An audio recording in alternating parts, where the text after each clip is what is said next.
Chapter 121 Something to Remember for the Rest of His Life. Chapter 121. Something to Remember for the Rest of His Life. After Yi Futian had spoken, many people were dumbfounded. Their gazes were frozen on the handsome young man. He only cultivated musical sorcery to better himself. In the battle just now, Yi Futian's musical sorcery was able to push the Qin clan's brightest pupil, Dharma Plane prodigy, Bai Chu, to such limits.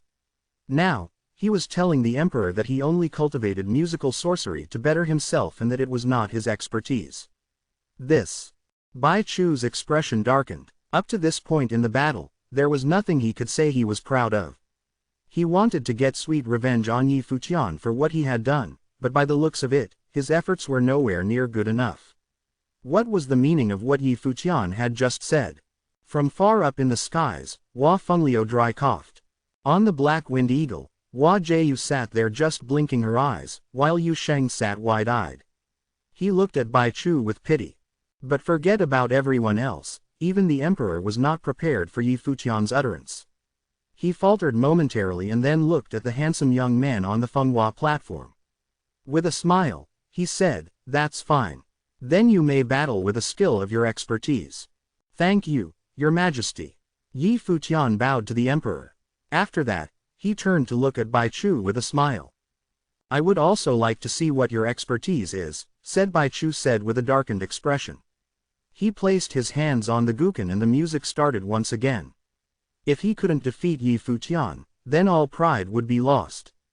The moment Bai Chu's fingertips met the guqin, thunder and lightning filled the sky. The winds and the clouds shifted. He was playing the same piece as before. Yi Futian stepped forward. A majestic bright light accompanied the release of his golden rock spirit. In a split second, everyone's eyes were drawn back onto Yi Futian as they watched in shock while the life spirit appeared behind him. Twin spirits. A shiver went down everyone's spine. Yi Futian previously battled as a musical sorcerer and revealed his guqin spirit. Now, his golden rock spirit has also been unveiled. Twin spirits. The audience finally understood. Not only had they underestimated Hua Jiu, they had also underestimated Yi Futian. Yi Futian, Yu Sheng, and Hua Jiu. The seven-starred Glory Plane trio were mysterious newcomers. It seemed like they were destined to stir up trouble at the Fenghua banquet. Yu Sheng and Hua Jiu had already revealed their true talents. Now, it was Yi Futian's turn. His musical sorcery was able to force Bai Chu to attack at full power, but he told the emperor that he only cultivated musical sorcery to better himself. He wasn't solely a musical sorcerer. After that, he released a second life spirit. Bai Chu, who had already begun to play, was also shocked. His cold eyes swept over to Yi Futian. Bai Chu was supposed to have the advantage, fighting Yi Futian as a Dharma Plane cultivator, but Yi Futian had stolen his spotlight from the very start. Thinking about this, Bai Chu released his realization of Dharma. Guqins appeared in the air and when he played, all the guqins harmonized. A wave of frightening energy washed over the platform. The airflow became wild. The sound of the guqins metamorphosed into sorcery. Lightning struck down on where Yi Futian was, but he ducked quickly and it struck onto empty space. "He's so fast." Everyone looked towards the figure in the sky. Yi Futian's wings fluttered behind him. Wind sorcery wrapped around his body, making he even faster. He reached out his hand and the metal spiritual chi immediately formed into a golden rod which Yi Futian wrapped his hand around. Yi Futian took one step forward, and a force of invisible energy erupted from him. More flashes of lightning struck at him, but this time, Yi Futian did not duck to avoid it. Instead, he waved the rod forward and the bolts of lightning disappeared with a loud bang. Yi Futian stood stable like a mountain, his aura growing stronger by the moment. The music continued frantically. The storm was taking form. At the same time, the sound of the guqin continuously crept into Yi Futian's ear, wanting to drag him into the mood of the music. The sky was dark but lightning lit it up intermittently. Bai Chu's music contained the double attack abilities of spirit and sorcery. With a peculiar look in his eyes, Yi Futian took advantage of the large force of spiritual energy from the eye of the storm to reject the influence of the music. In a flash, he turned into a bolt of golden lightning and struck toward his opponent. As a musical sorcerer, it was only natural for Yi Futian to understand the weakness of musical sorcerers. Musical sorcerers were able to completely overpower powerful cultivators who cultivated only martial arts and not the element of spirit. More powerful musical sorcerers were also able to utilize their music to release attacks with sorcery. However, their weakness was very obvious: close-range combat. What would happen if someone got too close to a musical sorcerer during battle? But of course, it was not an easy task to get close to a musical sorcerer. Seeing that Yi Futian was closing in, Bai Chu continued to play. The music formed a storm and headed for Yi Futian, wanting to destroy everything in its target location. However, Yi Futian moved in a curved line, perfectly dodging the attack. He did not try to meet the storm head-on. Bai Chu's fingers moved unbelievably fast. They moved across the Gukan wildly. The attack of sorcery formed by the music suddenly changed directions. Attacks of the spirit element were able to cover all directions, but those of sorcery were not. Everyone watched as the attack continuously changed directions. Yi Futian, who was zipping through the air with the help of his large golden rock wings, kept waving the long, golden rod around. There was an odd rhythm to his movements. Around him, a large force of power seemed to be gathering slowly. He is collecting power. The spectators watched Yi Futian's every action. While dodging Bai Chu's attacks, he was simultaneously collecting power. His shining figure in the skies gave off a mystical feel. The force around him was getting stronger by the minute. Naturally, Bai Chu had also taken notice. But what of it? Under the continuous spiritual attacks from his music, how much longer was Yi Futian going to last? Just then, Yi Futian's soaring body halted. The storm charging at him was destroyed, stricken by the rod. Yi Futian floated over Bai Chu arrogantly. The frightening force of power revolved above Yi Futian, causing him to look majestic and imposing despite his not quite large physique. Clouds filled the skies while thunder and lightning harmonized. Crazy winds turned into sharp blades that cut through the air and flew towards Yi Futian. The rod in his hand danced. The incredible force of power destroyed the incoming storms without rest. His wings fluttered, and with a step forward, the rod swung down hard, splitting the storm in two. The power in his attacks. This scene sent shivers down everyone's back. The storm had been destroyed by single swing of the rod.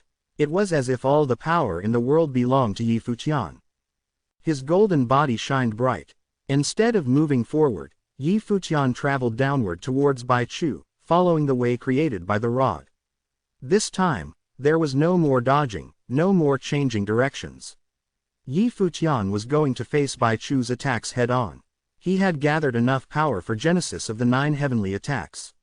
Anyone who got in his way would die. Wild winds roared in the skies as the thunder dragon spirit growled. Its power was shocking and powerful that it would be enough to collapse the sky. The long rod danced and the force got stronger. Everything on earth was at the mercy of Yi Futian. Using the force of power, the second attack of the 9 heavenly attacks was administered. The skies were undisturbed as Yi Futian wiped out the storm. Once again, he descended, getting closer to Bai Chu. The look in Yi Futian's eyes was extremely odd. The spiritual energy in his mind kept getting disturbed. However, with the help of the strong spiritual energy and will, he was able to control the force. When he attacked with the 9 heavenly attacks, there was an explosion of spiritual energy. His spiritual will had also leveled up. Bai Chu's expression changed. His music revealed a hint of distress. How was it that such powerful musical sorcery still could not stop Yi Futian's advance? Bai Chu watched the figure approaching himself slowly. His expression did not look too good. The force of power gathered around Yi Futian grew stronger. In fact, it was so strong that it could crush everything in its way. Bai Chu's fingers danced across the Gukan and a wave of spiritual chi exploded. But at the same time, Yi Futian moved. With the help of the incredible force, the rod swung down once again, wiping out everything. The air was about to explode. The long rod struck down towards Bai Chu's attack spell without any obstacles. Wind sorcery enveloped Bai Chu and carried him away in retreat. His music lost its flow. As Bai Chu retreated, the golden rod escaped from Yi Futian's hands and bolted towards him in a flash. Seeing this, Bai Chu withdrew his Gukan spirit immediately and sped up his retreat with wind sorcery. At the same time, he had to create a defense spell. The golden flash zipped through the air, and though its power was slightly diminished by Bai Chu's defense, the rod still landed an attack on him. With a scream, Bai Chu spat a mouthful of fresh blood. He lost color in his face in an instant. His body was thrown back and landed at the edge of the Fenghua platform. The crazy storms dissipated slowly. On the battle platform, Yi Futian stood arrogantly. His gifts were like no other. Right now, everything was silent, but deep down, everyone was shaking in disbelief. Yi Futian, a 7-starred glory plane cultivator, had defeated Dharma plane prodigy, Bai Chu. His ferocious silhouette and domineering aura had been imprinted in everyone's mind. The members of the Qin clan looked pale. Bai Chu was the representative of the Qin clan's young generation, but he was just defeated by Yi Futian, who was in a plane 3 levels lower than himself. Oh, the humiliation. Prodigy, number 1 of the younger generation Qin clan members. Candidate for the Fenghua rank. Sen Sha from Kangye College watched everything unfold from up in the skies. Her heart was anything but at ease. She thought back to when she had guided Yi Futian to the pretest site. At the time, she had pointed to Bai Chu and told Yi Futian that he was a Dharma plane prodigy from the Qin clan and one of the top contenders for the Fenghua rank. When Bai Chu had asked for Yi Futian to be his musical attendant, her opinion was that Yi Futian was extremely lucky to be thought of so highly by him. She had even purposely revealed her own level of cultivation with hidden pride. It was hilarious to think back at everything in the past now. Sen Sha had already been eliminated while the 3 of them shined the brightest. No one felt at peace. Just then, everyone saw Yi Futian watch Bai Chu as he climbed up from the side of the Fenghua platform. Yi Futian smiled and asked, "Do you still want me to be your musical attendant?" Hearing his question, many people looked over at Bai Chu. Had he actually asked for Yi Futian to be his musical attendant? This was just too. Bai Chu stared at Yi Futian coldly, only to see Yi Futian's carefree smile. To Bai Chu, he said, "There's no need to look at me like that. Even if you continue to cultivate in the Qin clan for another 1 or 2 years, you won't be able to surpass me." Spectators were reminded of what Bai Chu had said after Yi Futian's battle yesterday and the arrogance in his eyes when he said it. Looking at him now, all they felt for him was pity. The happenings of this year's Fenghua banquet was probably going to be something Bai Chu would remember for the rest of his life. Chapter 122 One at a Time. Chapter 122, One at a Time. It was indeed unforgettable. Bai Chu was the most popular contender for the Fenghua rank. He was proud and confident. Seeing that Yi Futian was talented, he wanted the youth to become his musical attendant. In his opinion, Yi Futian should have taken this chance. Later, they continuously clashed and he wanted to solve it all at the Fenghua platform. He stopped Wang Yu from going against Yi Futian because he wanted to personally humiliate him. In the end, Bai Chu was defeated. The Dharma plane genius of the Qin clan, the most popular contender for the Fenghua rank, had lost to someone in the 7-star glory plane. Tragic wasn't even enough to describe it. Can Bai Chu still enter the Fenghua rank? Many of the spectators thought. Then they looked towards Yi Futian. They'd all underestimated him, but he had his eyes on the Fenghua rank. They even felt that it was very possible for Yi Futian to enter the top 3 of the Fenghua rank. This battle had been too shocking. "This guy is crazy," Princess Yi Lingxi said beside the throne. She smiled at Yi Futian. She couldn't believe that the youth who had played the Guqin with her that night was actually so powerful. "This is confidence." Emperor Yi chuckled, a pleased look flashing past his eyes. Everyone knew that Yi Futian had been right. If nothing extraordinary happened, Bai Chu would never be able to surpass Yi Futian, let alone in 1 or 2 years. He'd never be able to erase this humiliation. Dragging his injured body, Bai Chu took a step toward the sky. His entire presence felt decadent. The pride of the kingdom, so arrogant and confident before, had lost all spirit after this fight. Yi Futian looked up at the sky to Wang Yu. His eyes glinted and he said coldly, "Get down here." Wang Yu from the Dharma plane dared to take revenge on Hua Jieyu because she defeated Lin Yuyao. He was flirting with death. He wants to challenge Wang Yu after defeating Bai Chu. The spectators shuddered. He really was taking them on one by one. He was at the 7-star glory plane, but he looked down on all these geniuses from the Dharma plane. Wang Yu's brows furrowed. He had seen Yi Futian and Bai Chu's fight, and he was surprised by how strong Yi Futian was. If Bai Chu hadn't stopped him, he would have been the one down there. He would have underestimated Yi Futian. Now, he had witnessed Yi Futian's aggression and he became more serious. Blazing wings spread open, filled with the wild aura of fire. Wang Yu sped down and hovered in the air before Yi Futian. Yi Futian opened his arms. The metal elemental spiritual chi gathered once again, transforming into a golden staff. He stepped forward, instantly creating an explosive burst of power. Boom! Fire ignited in Wang Yu's body. He was bathed in the firelight and the Dharma wings flapped. Wild wind blew as he pounced at Yi Futian, not giving him time to gather his power. He'd witnessed the earlier fight, so he knew that Yi Futian's battle technique grew stronger as time went on. He must defeat Yi Futian before he gathered his power. The golden wings of the rock glowed behind Yi Futian. With the help of the wind spell, he rose up and spun in the air. Wind kept beating down as invisible power gathered and strengthened around him. Below him, countless flame dragons snapped at Yi Futian, wanting to seal off the air. They curled toward Yi Futian's flying body, the blazing heat burning him. Yi Futian's spinning body sped up. His power was shocking and everyone watched as the two kept rising upward. Just as the flame dragons were about to catch up to Yi Futian, a beautiful arc streaked past. Rather than rising, he smashed downward with his staff, Genesis. With one hit, the flame dragons were all destroyed. The staff also continued rumbling toward Wang Yu. The man didn't dodge. He released his life spirit, a terrifying flamebird. His body seemed to burn. Countless flamebird apparitions charged at Yi Futian with horribly hot flames. The golden staff swept through everything and crashed into Wang Yu's body.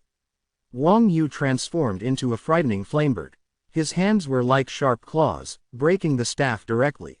There was a burst of horrifying power. The fire swept up and burned towards Yi Futian. Yi Futian used the powerful reverberations to bounce back and soar in the air. Everyone watched as a shocking strength coursed through him and he dove down again. However, Wang Yu was the pride of the Dharma plane, and he was skilled in close contact fighting. He didn't fear this at all. His giant wings flashed and countless flamebirds circled around him. The rich flames swept through the air. His wings flapped and all the flamebirds seemed to charge at Yi Futian. They collided again. Everyone watched the two figures in the air with terror. Flames filled the void and Yi Futian's body seemed to burn. Wang Yu was skilled at close contact combat and didn't fear Yi Futian's power. The spectators shuddered. Yi Futian might not win this fight. At this moment, Yi Futian grew stronger. He cast down the third strike of the 9 heavenly attacks. The moment the two collided, a terrifying gust of air currents spread in all directions. The two came to a deadlock and then separated. Yi Futian was still higher up. He stabilized himself and the strong power around him was still terrifying. This power is too much, the spectators thought. They stared at the two figures in the air, their hearts trembling. Yi Futian was too powerful to be able to fight in close contact with a Dharma plane mandate sorcerer skilled in combat. Wang Yu stared at Yi Futian. "What other tricks do you have?" he asked coldly. Yi Futian looked down on him. Inside, his blood began rumbling as the imperial tactics was activated. Rays of dazzling light streamed out of every part of his body. Then the majestic power grew stronger. It even showed signs of an emperor's power. The frightening intent burst out. Then his staff began spinning again. He went through each of the 9 heavenly attacks. Each one required extreme cooperation of his spiritual intent to display the true power of 9 heavenly attacks. Yi Futian used to only be able to perform the first 3. But after the fight in Donghai City, the mysterious emperor's intent passed a special technique to him, changing his body. With the cooperation of the imperial tactics, the 9 heavenly attacks could shine even brighter. Everyone witnessed as his grandeur intensified. The power of the 3 earlier hits was amplified on his body. A gust of animosity burst forth and Wang Yu's expression changed. Boom! Brilliant fiery wings flapped. Wang Yu moved up, charging at Yi Futian. He had felt danger. However, the moment he charged, Yi Futian looked over. His wings flapped and there was a burst of sound. Yi Futian rushed toward Wang Yu in a shockingly imposing manner. The fourth strike of 9 heavenly attacks swept through, creating a flurry of afterimages in the air and flattening everything.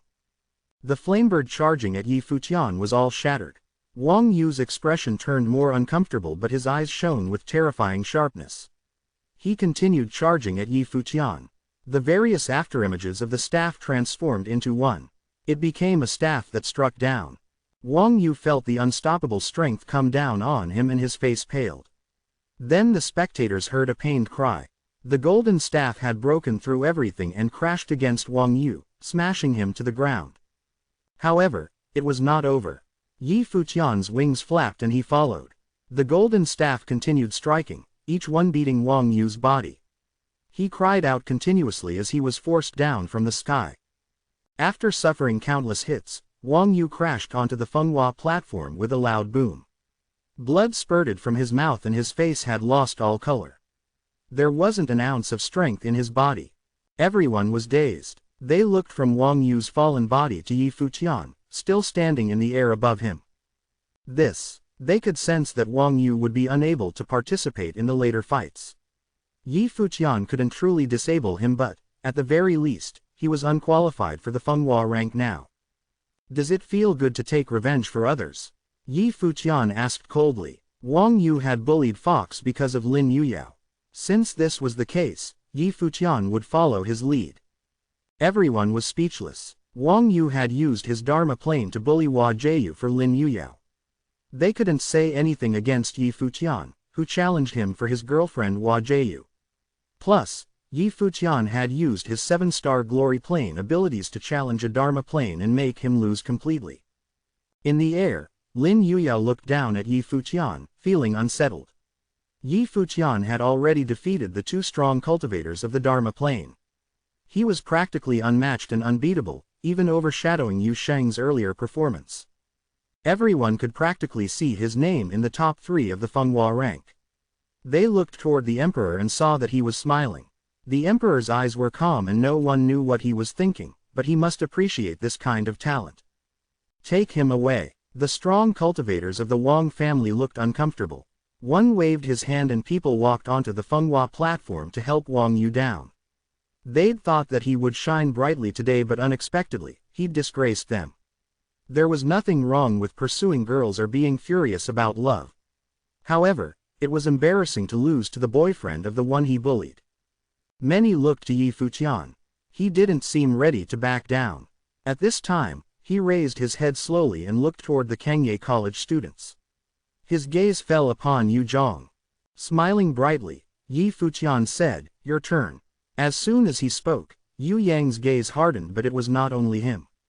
All the strong cultivators in the air focused their gazes there. Was he going to challenge all the strong ones in the Dharma plane? Chapter 123 Cultivating During Battle. Chapter 123 Cultivating During Battle.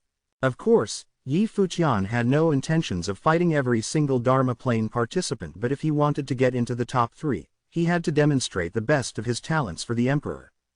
In all honesty, revealing his twin spirits and defeating 2 Dharma plane cultivators was already enough, but Yi Futian did not want to risk anything. Because of this, it was better to defeat one more person in the Dharma plane as a safety measure. If he must defeat one more person, then Yu Zhong was naturally the best target. Yu Zhong did not look too good.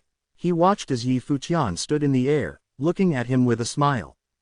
At last night's dinner, Yu Zhong had stepped in with a couple words of his own when Yi Futian ignored Bai Chu's suggestion of a collaborative performance from Yi Futian and Hua Jiu. This must have been Yi Futian's revenge.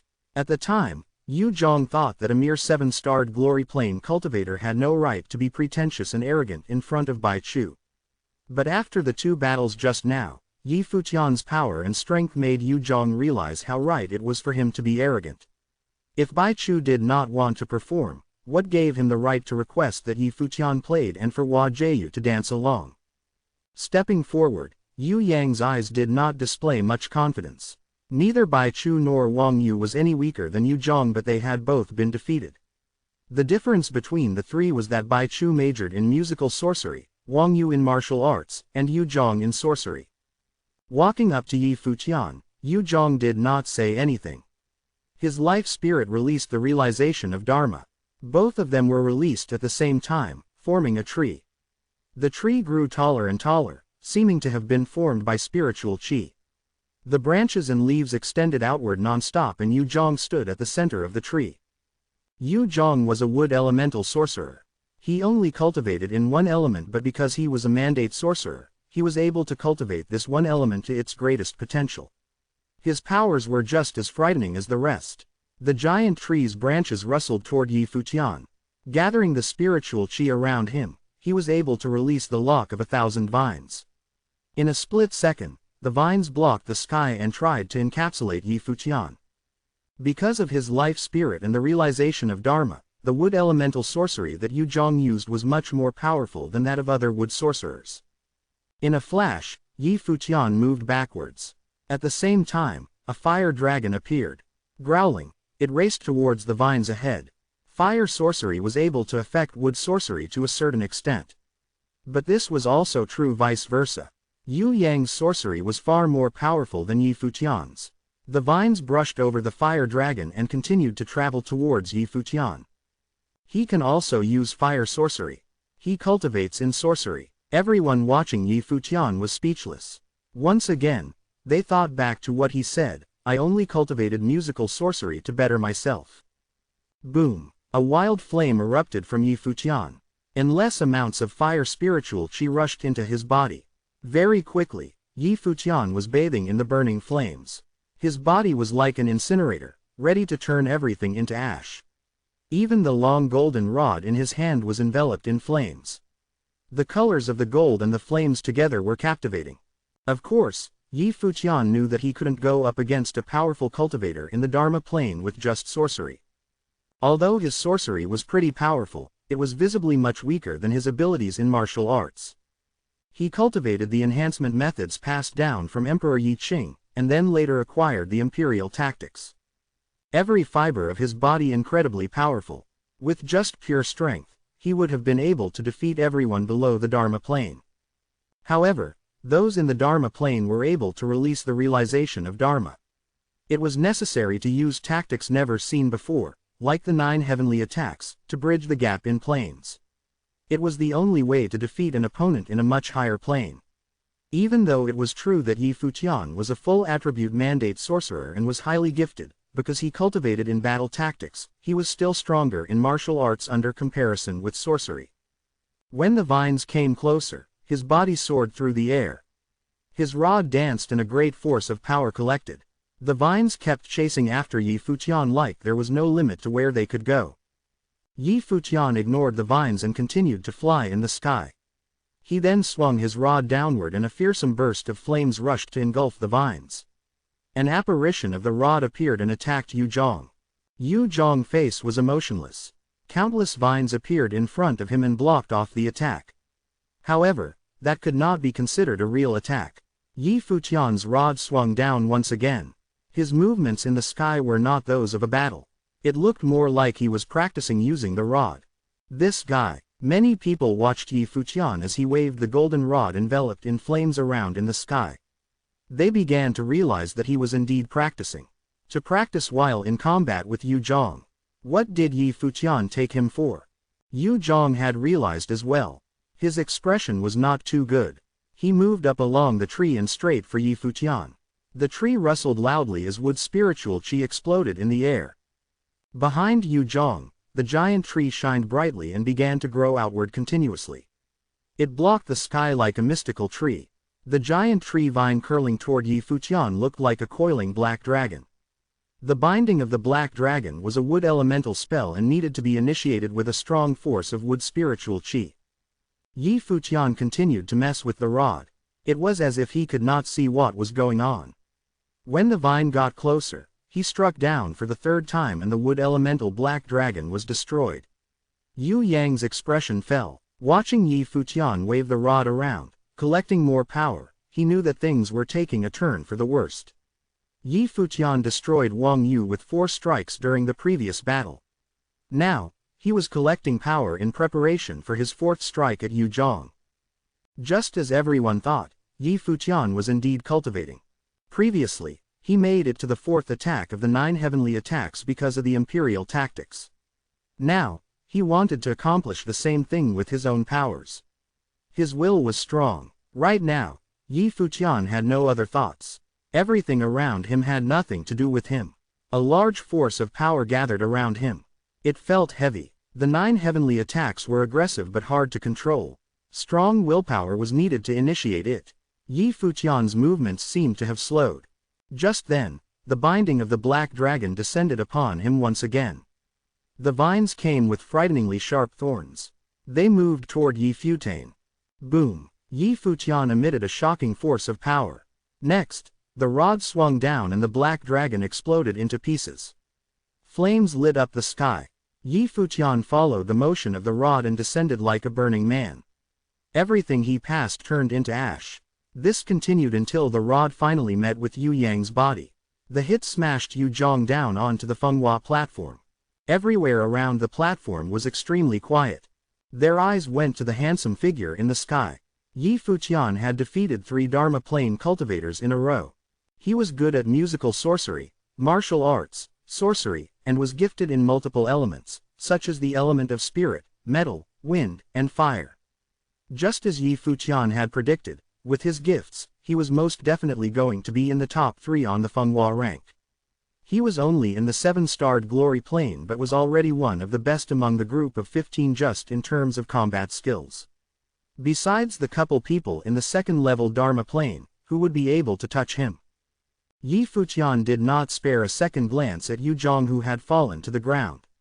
His wild aura disappeared and, in a flash, he was back on the Black Wind Eagle. Many people continued to stare at Yi Futian. He was handsome and had a bright personality. He always had a light smile on his face, giving others a very comfortable feeling. But this handsome young man who didn't look like could hurt a fly, had just brutally defeated 3 extremely talented Dharma plane cultivators. Then, their attention shifted to Hua Jiayu, who was beside him. Presently, there was no one else who thought it was unfitting for the two to be together. They were the perfect couple, a match made in heaven. They were both unbelievably gifted and incredibly good-looking. When they stood together, Kangye Kingdom's #1 beauty, Lin Yuyao, as well as the pride of all clans, could not hold a candle to them. Furthermore, there was still Yu Sheng, standing behind the couple. He was also so talented, it was unnatural. People thought, what kind of group is this? After the shock had passed, the battles continued. Participants in the Dharma plane made exchanges on the platform. Young Lord Yi Wuchen and Kangye College's Zuo Qinfen could be described as invincible. There was no one who could lay a hand on them. Without incident, these two would be the 2 most powerful people at the Fenghua banquet. Besides them, there was a prodigy-level person who was not from the Kangye Kingdom. He was also very powerful. After they were defeated by Yi Futian, Bai Chu and Yu Zhong continued to battle. However, they had lost their air of arrogance. They had been taught a lesson by a 7-starred glory plane cultivator and no longer had the right to be arrogant. But to be honest, they were not weak at all. They were victorious battle after battle against those in the same plane. This helped everyone understand. The 2 of them weren't weak. Yi Futian was simply way too powerful. Even if it had been someone else in the 1st-level Dharma plane who fought against Yi Futian, the results would be the same. If that's how it was, Bai Chu and Yu Zhong still had a chance to enter the Fenghua rank. Wang Yu was the most pitiful. He was beat until he lost his power to battle. He didn't even get a chance to demonstrate his talents. There was no reason for the emperor to pick him. In the glory plane, Lin Yuyao and Hua Juxin battled. Both beauties were talented, but with the advantage of being in a higher plane, Lin Yuyao won. Despite that, Hua Juxin perfectly displayed her combat skills in this battle. In terms of gifts and talents, Hua Juxin wouldn't have lost to Lin Yuyao. After the 2 of them fought, there was no one else to compete. In the glory plane, there was also Yi Futian, Yu Sheng, and Hua Jiayu, but who would they fight? They might as well challenge those in the Dharma plane. This saddened the 2 young women. Today on the Fenghua platform, the one who shined the brightest would have, without a doubt, been Hua Jiayu. She stole Lin Yuyao's spotlight. Yu Sheng fought another battle with someone in the Dharma plane. However, he did not win. The reason for that was simple. The opponent could fly and Yu Sheng couldn't, so he could endure take the attacks. This pissed off Yu Sheng big time. In the end, even though Yu Sheng hadn't been beat into the ground, he still stepped off the Fenghua platform feeling very melancholic. Although he did not win, no one dared to underestimate Yu Sheng's gifts. This guy was also able to fight Dharma Plane cultivators. If only he could fly, then he would have had a chance of defeating those in the Dharma Plane. As the battles came and went, the Fenghua banquet was getting closer to the end. No one would have ever expected for 3 7-starred Glory Plane cultivators to come out of nowhere and display such talents at the Fenghua banquet. Chapter 124 The Emperor's Ranking. Chapter 124 The Emperor's Ranking. It was a little bit quiet since there were fewer people went to battle on the Fenghua platform. Only the strongest were left. They were the young Lord Yi Wuchen, Zuo Qinfen from Kangye College, and Li Yi. Other than Yi Futian's trio, Li Yi was the other dark horse. No one knew him before and he was not from this kingdom either. Among the talents from the other nations, Li Yi would be the most outstanding if Yi Futian's trio wasn't there. His life spirit was the sun bird, a 3-foot golden bird with the attributes of both wind and fire.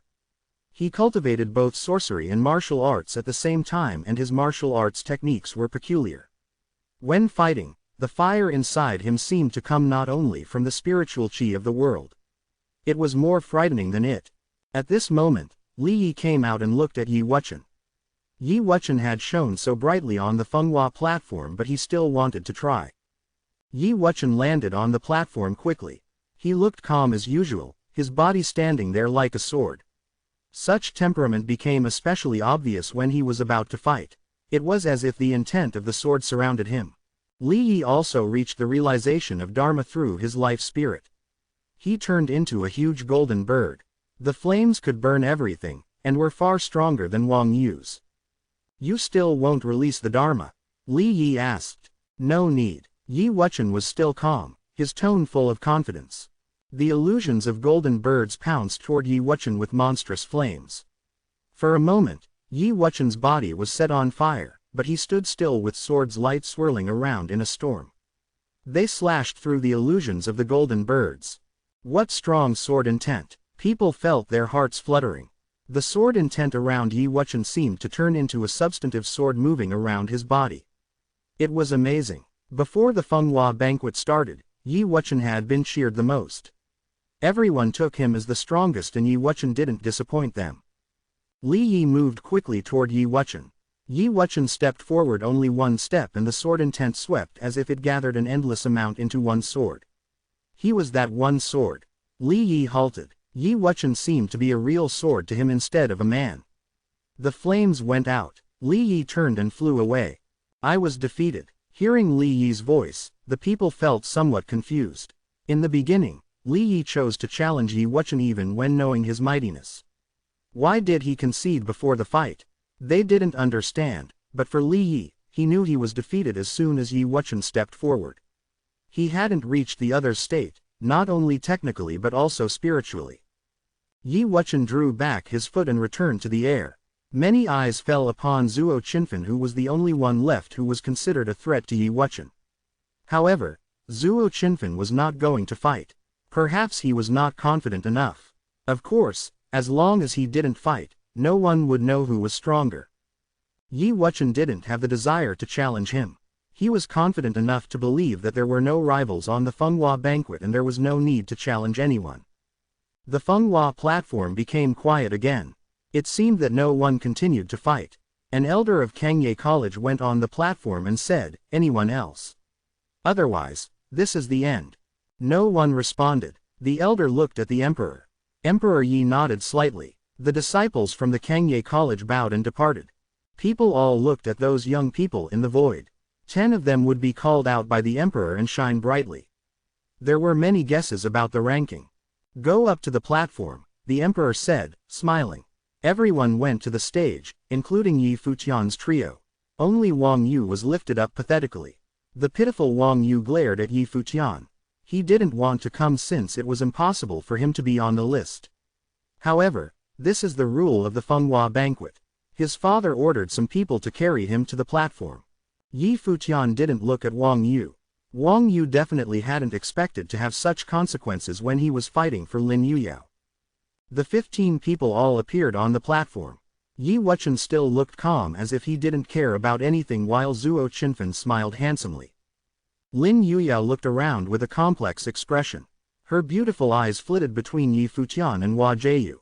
She had never thought that there could be another woman who shone brighter than her. Yu Zhong and Bai Chu had lost their previous arrogance because of that man on the platform, Yi Futian. Although they performed well in the later rounds, people would only remember the round with Yi Futian. The youth was too talented that they could only serve to make him look better in comparison. Gradually, they looked up at the throne in front. The emperor smiled at them and said, "Number 10 on the Fenghua list, Lin Yuyao." The emperor's voice made people's hearts tremble. Lin Yuyao, the first beauty of Kangye Kingdom, was very talented. She had been renowned even before the Fenghua banquet. Now, she was indeed on the Fenghua list but in last place. To appear on the list was unattainable for most people. However, there was nothing to be proud of for Lin Yuyao. In her 2 fights, she was defeated by Hua Jieyu and won Hua Juxin slightly. No one could complain about the emperor's ranking. It was reasonable. Number 9, Yu Zhong, the emperor continued to announce. The hero of the Kangye College was 9th. Although he was defeated by Yi Futian, he still performed outstandingly. He deserved the 9th place. Number 8, Bai Chu, the emperor went on. Many people also guessed this outcome. Yu Zhong, Bai Chu, and Wang Yu were the 3 talents in realization of Dharma, but they were all defeated by Yi Futian. However, it was proved later that Yu Zhong and Bai Chu were not weaker than the others in the Dharma plane. It was just because Yi Futian was too monstrous. Therefore, Yi Futian must be one of the top 3. It was absolutely a miracle that a man from the 7-star glory plane could be one of the top 3. Number 7, Hua Juxin. Hua Juxin, another beauty, was the 7th. Hua Juxin herself felt a little bit surprised. She looked at the emperor with puzzlement. She had only fought with Lin Yuyao and she was defeated. Why would the emperor put her in 7th place? It was unexpected not only for Hua Juxin but also for many other people. However, they knew that it couldn't call a defeat since Hua Juxin had used the 8-star glory plane to fight with Lin Yuyao to that extent. If she was on the same plane as Lin Yuyao, it was quite possible for her to win. Lin Yuyao was also stunned. She had battled twice, defeated by Hua Jieyu but victorious over Hua Juxin. However, the emperor ranked her at the last and set Hua Juxin at the 7th place. It was natural to be upset. Number 6, Li Yi, the emperor continued. Li Yi, a strong cultivator in the Dharma plane, was 6th. There were 5 people left. Yi Futian's trio were all in the top 5. Other than them, there was also Yi Wuchen and Zhuo Qinfen. These 2 hadn't been defeated yet. In fact, Yu Sheng was just like Hua Juxin. He had only fought once and was defeated. So what? Who was Yu Sheng's competitor? It was the genius in the Dharma plane and it shouldn't be counted as a defeat. He had left because he couldn't hit the other. As for Hua Juxin and Lin Yuyao, Yu Sheng just didn't want to fight with them, which made sense to everyone. No one was surprised by the result. There was another man who was defeated in his only fight but was also strong. It was Wang Yu, but he was different. His rival was Yi Futian, who was only at the 7-star glory plane. They were on the same plane but different levels. However, he was defeated to a miserable extent as everyone could see. After that, he had no chance to prove himself as Bai Chu and Yu Zhong did. He could blame no one. It was destined that his name couldn't appear on the list. Next was the top 5. Everyone was looking forward to the result. Emperor Yi looked at those people on the platform. Everyone tensed. The remaining people were really difficult to rank. Of Zhuo Qinfen, Hua Jieyu and Yu Sheng, who would be the 5th? Zhuo Qinfen hadn't been defeated yet, while what he had showed was just as powerful as Yi Wuchen. Therefore, Zhuo Qinfen and Yi Wuchen must be the 2 strongest. Some people wondered whether Zhuo Qinfen didn't challenge Yi Wuchen to deliberately avoid him. As for Hua Jieyu, she had only fought once and defeated Lin Yuyao, crossing 2 planes. Yu Sheng was also strong. There would be dispute no matter who was the 5th. Do you have anything to say? The emperor smiled and asked. Everyone's expressions grew complex. Zhuo Qinfen smiled and said, "Your Highness, though I haven't fought with Yi Wuchen, there is a greater possibility for me to be defeated if we battle. From Yi Wuchen's matchless demeanor, he must be the top one. As for me, just take me as I was defeated." Many people looked at Zhuo Qinfen in surprise. He seemed to be uninterested in the ranking. Many people admired his attitude, for he took the initiative to admit that he would be defeated and recommended Yi Wuchen to be the top one. But Yu Sheng glanced at Zhuo Qinfen coolly. For him, the first place should be Yi Futian. Zhuo Qinfen didn't have the right to judge and disturb the emperor's decision. Yu Sheng knew that Yi Futian might not be so interested in the rank either. He didn't challenge anyone else after defeating the 3 talents in the Dharma plane. This meant his goal was only the top 3. He attended the Fenghua banquet only for his teacher's injury. Whether it was first or third place was not so important to him. However, Yu Sheng cared about this. Zhuo Qinfen was from the Kangye College, while Yi Futian had humiliated Yu Zhong, who was from Kangye College too. Chapter 125 A Pretty Nice Guy. Chapter 125 A Pretty Nice Guy. Although Yu Sheng had a bad temper, he was definitely not dumb. On the contrary, he was very smart in certain aspects. Zhuo Qinfen's words made him seem generous, but in reality, they carried a hidden meaning. He said it on purpose. Any place in the top 3 was honorable and could make a request to the emperor, but first place and the 2 places afterward were still different. Many times, people only ever remembered those in first place. Plus, if Yi Wuchen was first, that meant the determining factor was ability, then it would be only fair to give Zhuo Qinfen second place. "I only had 1 battle and was defeated, I should be in 5th place," said Yu Sheng. He suddenly looked in the emperor's direction and said, "Zhuo Qinfen and Yi Wuchen are both second-level Dharma plane cultivators. Yi Wuchen being the stronger of the 2. Although Zhuo Qinfen was not actually defeated in battle, he did not battle with Yi Wuchen and has admitted that he is lacking in comparison. Zhuo Qinfen did not fully prove his worth. He should be 4th place." Zhuo Qinfen and Yu Zhong were dumbfounded by Yu Sheng's words. Especially Zhuo Qinfen. His gaze turned sharp as a knife. Yu Sheng had pointed out in front of everyone that Zhuo Qinfen had not proved his worth. "That makes sense," the emperor smiled and nodded. "Even though you only fought 1 battle, it was with a Dharma plane cultivator. Had it been anyone in planes lower than the Dharma plane, you would have easily won," he said to Yu Sheng. "As for Zhuo Qinfen, you have incredible abilities and is obviously very generous. You are indeed a student of Kangye College." Emperor Yi announced with a smile on his face. 5th place on Fenghua rank goes to Zhuo Qinfen. Hearing Emperor Yi's compliment, Zhuo Qinfen let out a small smile, but that smile froze on his face when he heard the second half of the sentence. However, he recovered quickly. In the air above the Fenghua platform, many people had their attention trained in their direction. The conversation between Yu Sheng, Zhuo Qinfen, and the emperor was full of hidden meanings.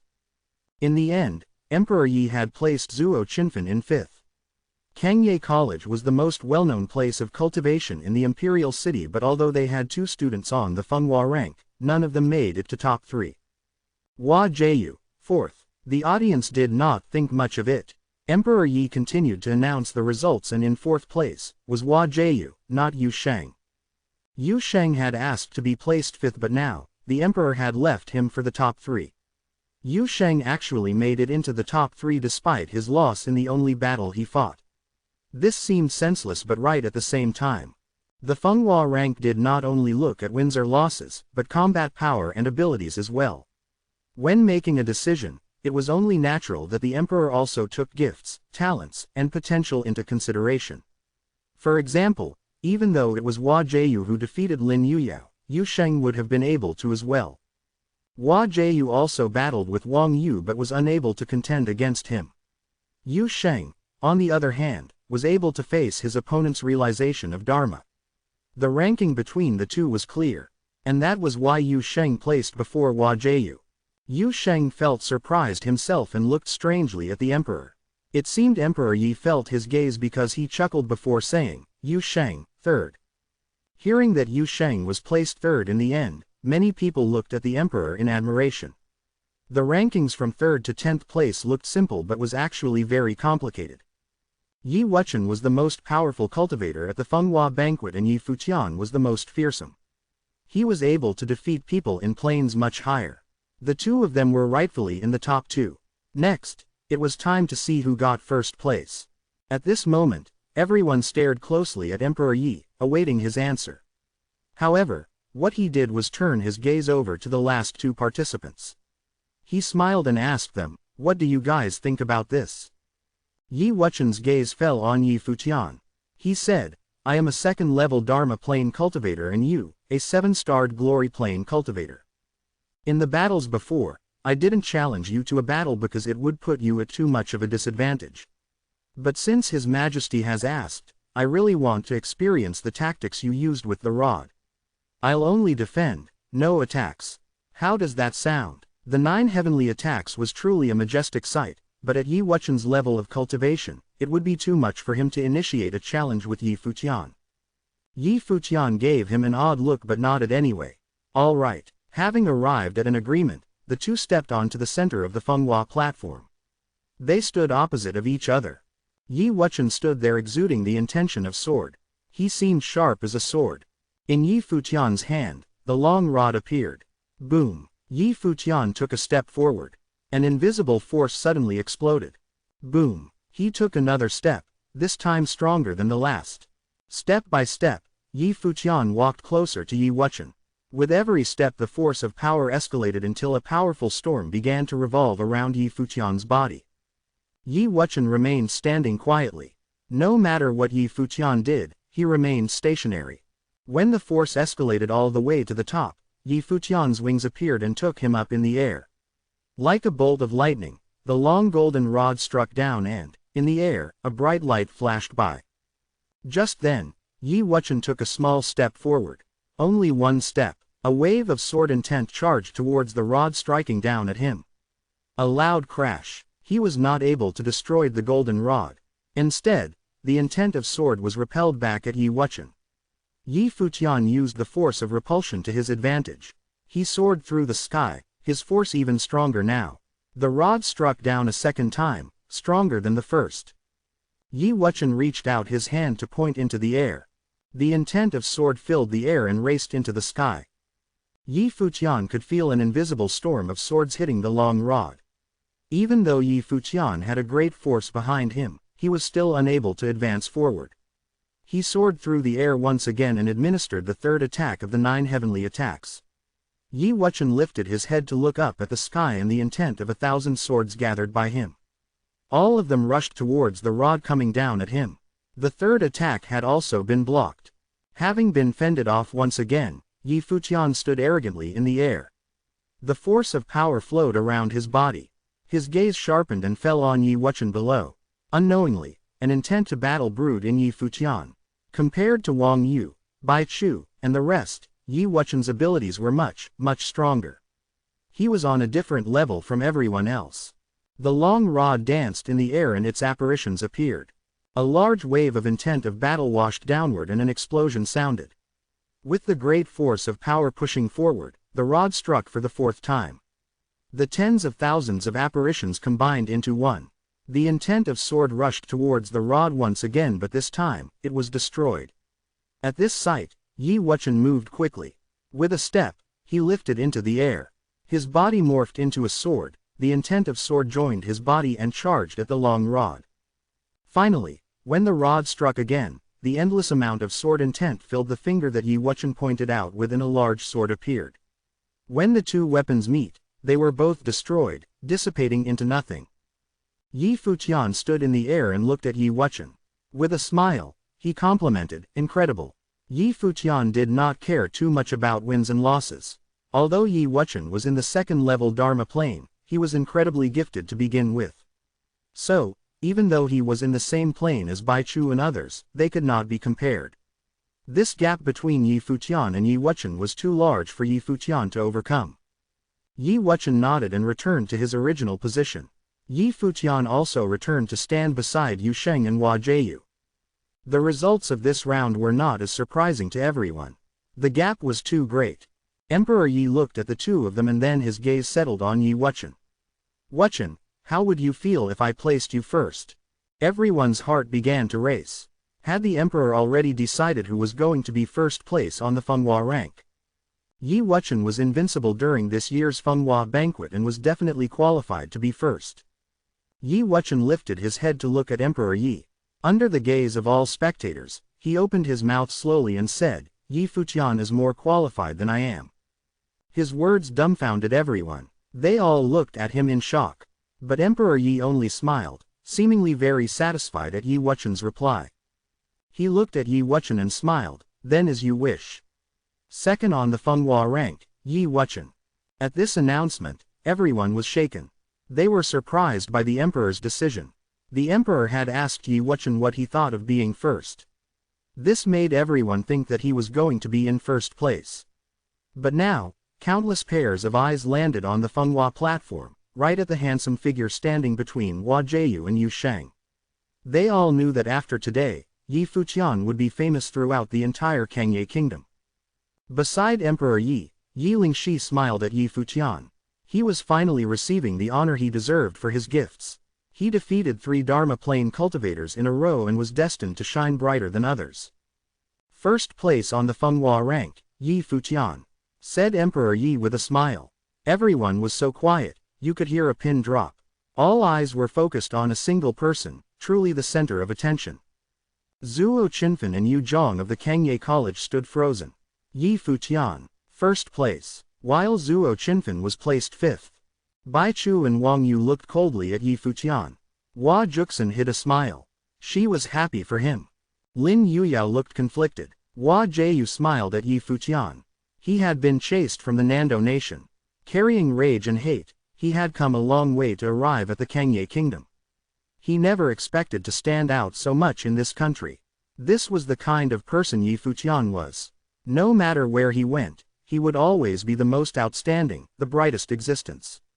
No one could go above him. Yu Sheng burst into laughter. His smile was silly, making him look like a completely different person than the wild fighter from before. He was so happy, it was like he had gotten first place. It was possible that Yu Sheng wouldn't even be this happy had he actually gotten first place himself. Far away, Hua Fengliu, Nando Wenyan, Tang Wan, Tang Lan, and Yi Qingshan were all looking at Yi Futian. A great big smile met all of their eyes. The young man already stood out from the rest in the city of Donghai. It was Emperor Luo's imperial order that ended his journey in the Nando nation abruptly. It was fortunate that the emperor of the Kangye kingdom appreciated Yi Futian's gifts and gave him the honor he deserved. Out of all the gifted and talented young cultivators in the Kangye kingdom who had gathered for the Fenghua banquet, Yi Futian was first.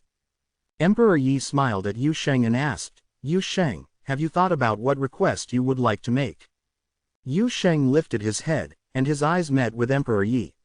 He scratched his head. He actually hadn't thought of any request he would like to make because he never thought he would make it into the top 3.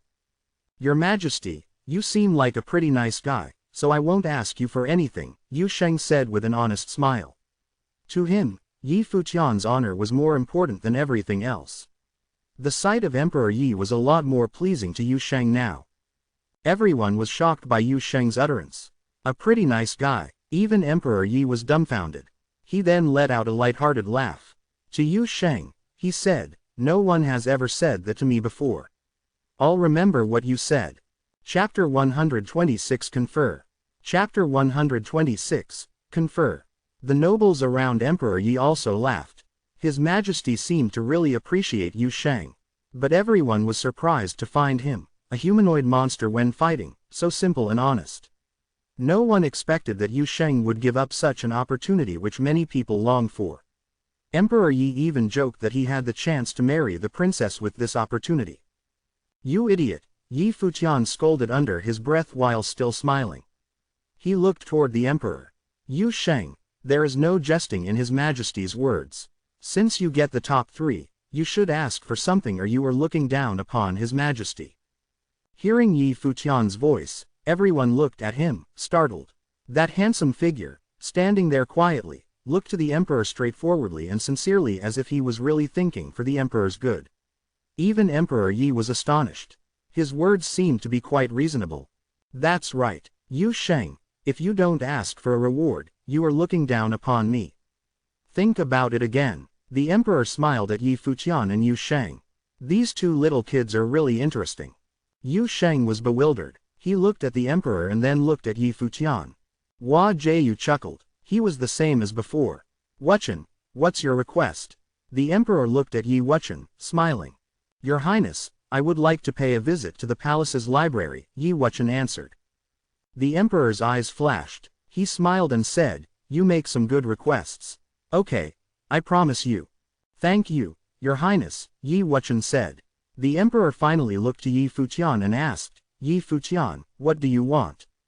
Your Highness, I want to have my teacher cured, Yi Futian said with anticipation in his eyes.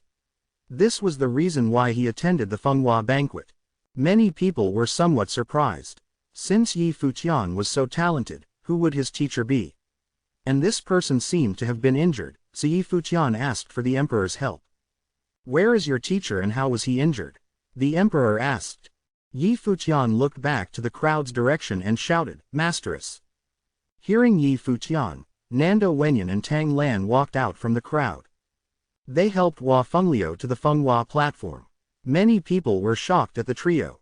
Without mentioning their talent, this group was just too good-looking. Yi Futian and Hua Jieyu's good looks went without saying.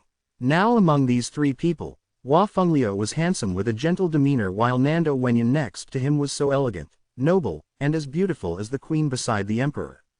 Tang Lan was also very attractive. Father, mother, Hua Jieyu went forward. People suddenly understood their relationships. No wonder Hua Jieyu had such charming features. Then people looked at Yi Futian. This guy had snatched his teacher's daughter, amazing. At the same time, they also vaguely guessed the reason why Yi Futian attended Fenghua banquet to show his talent. He attended it for his teacher. My teacher's life spirit has been destroyed. Later he forced his life spirit to fight, which caused great trauma to his spiritual force, Yi Futian explained. I heard that only sorcerers from spiritual elemental can cure my teacher's injury. Please help me, Your Majesty. Can you still release your life spirit? The emperor asked, looking at Hua Fengliu.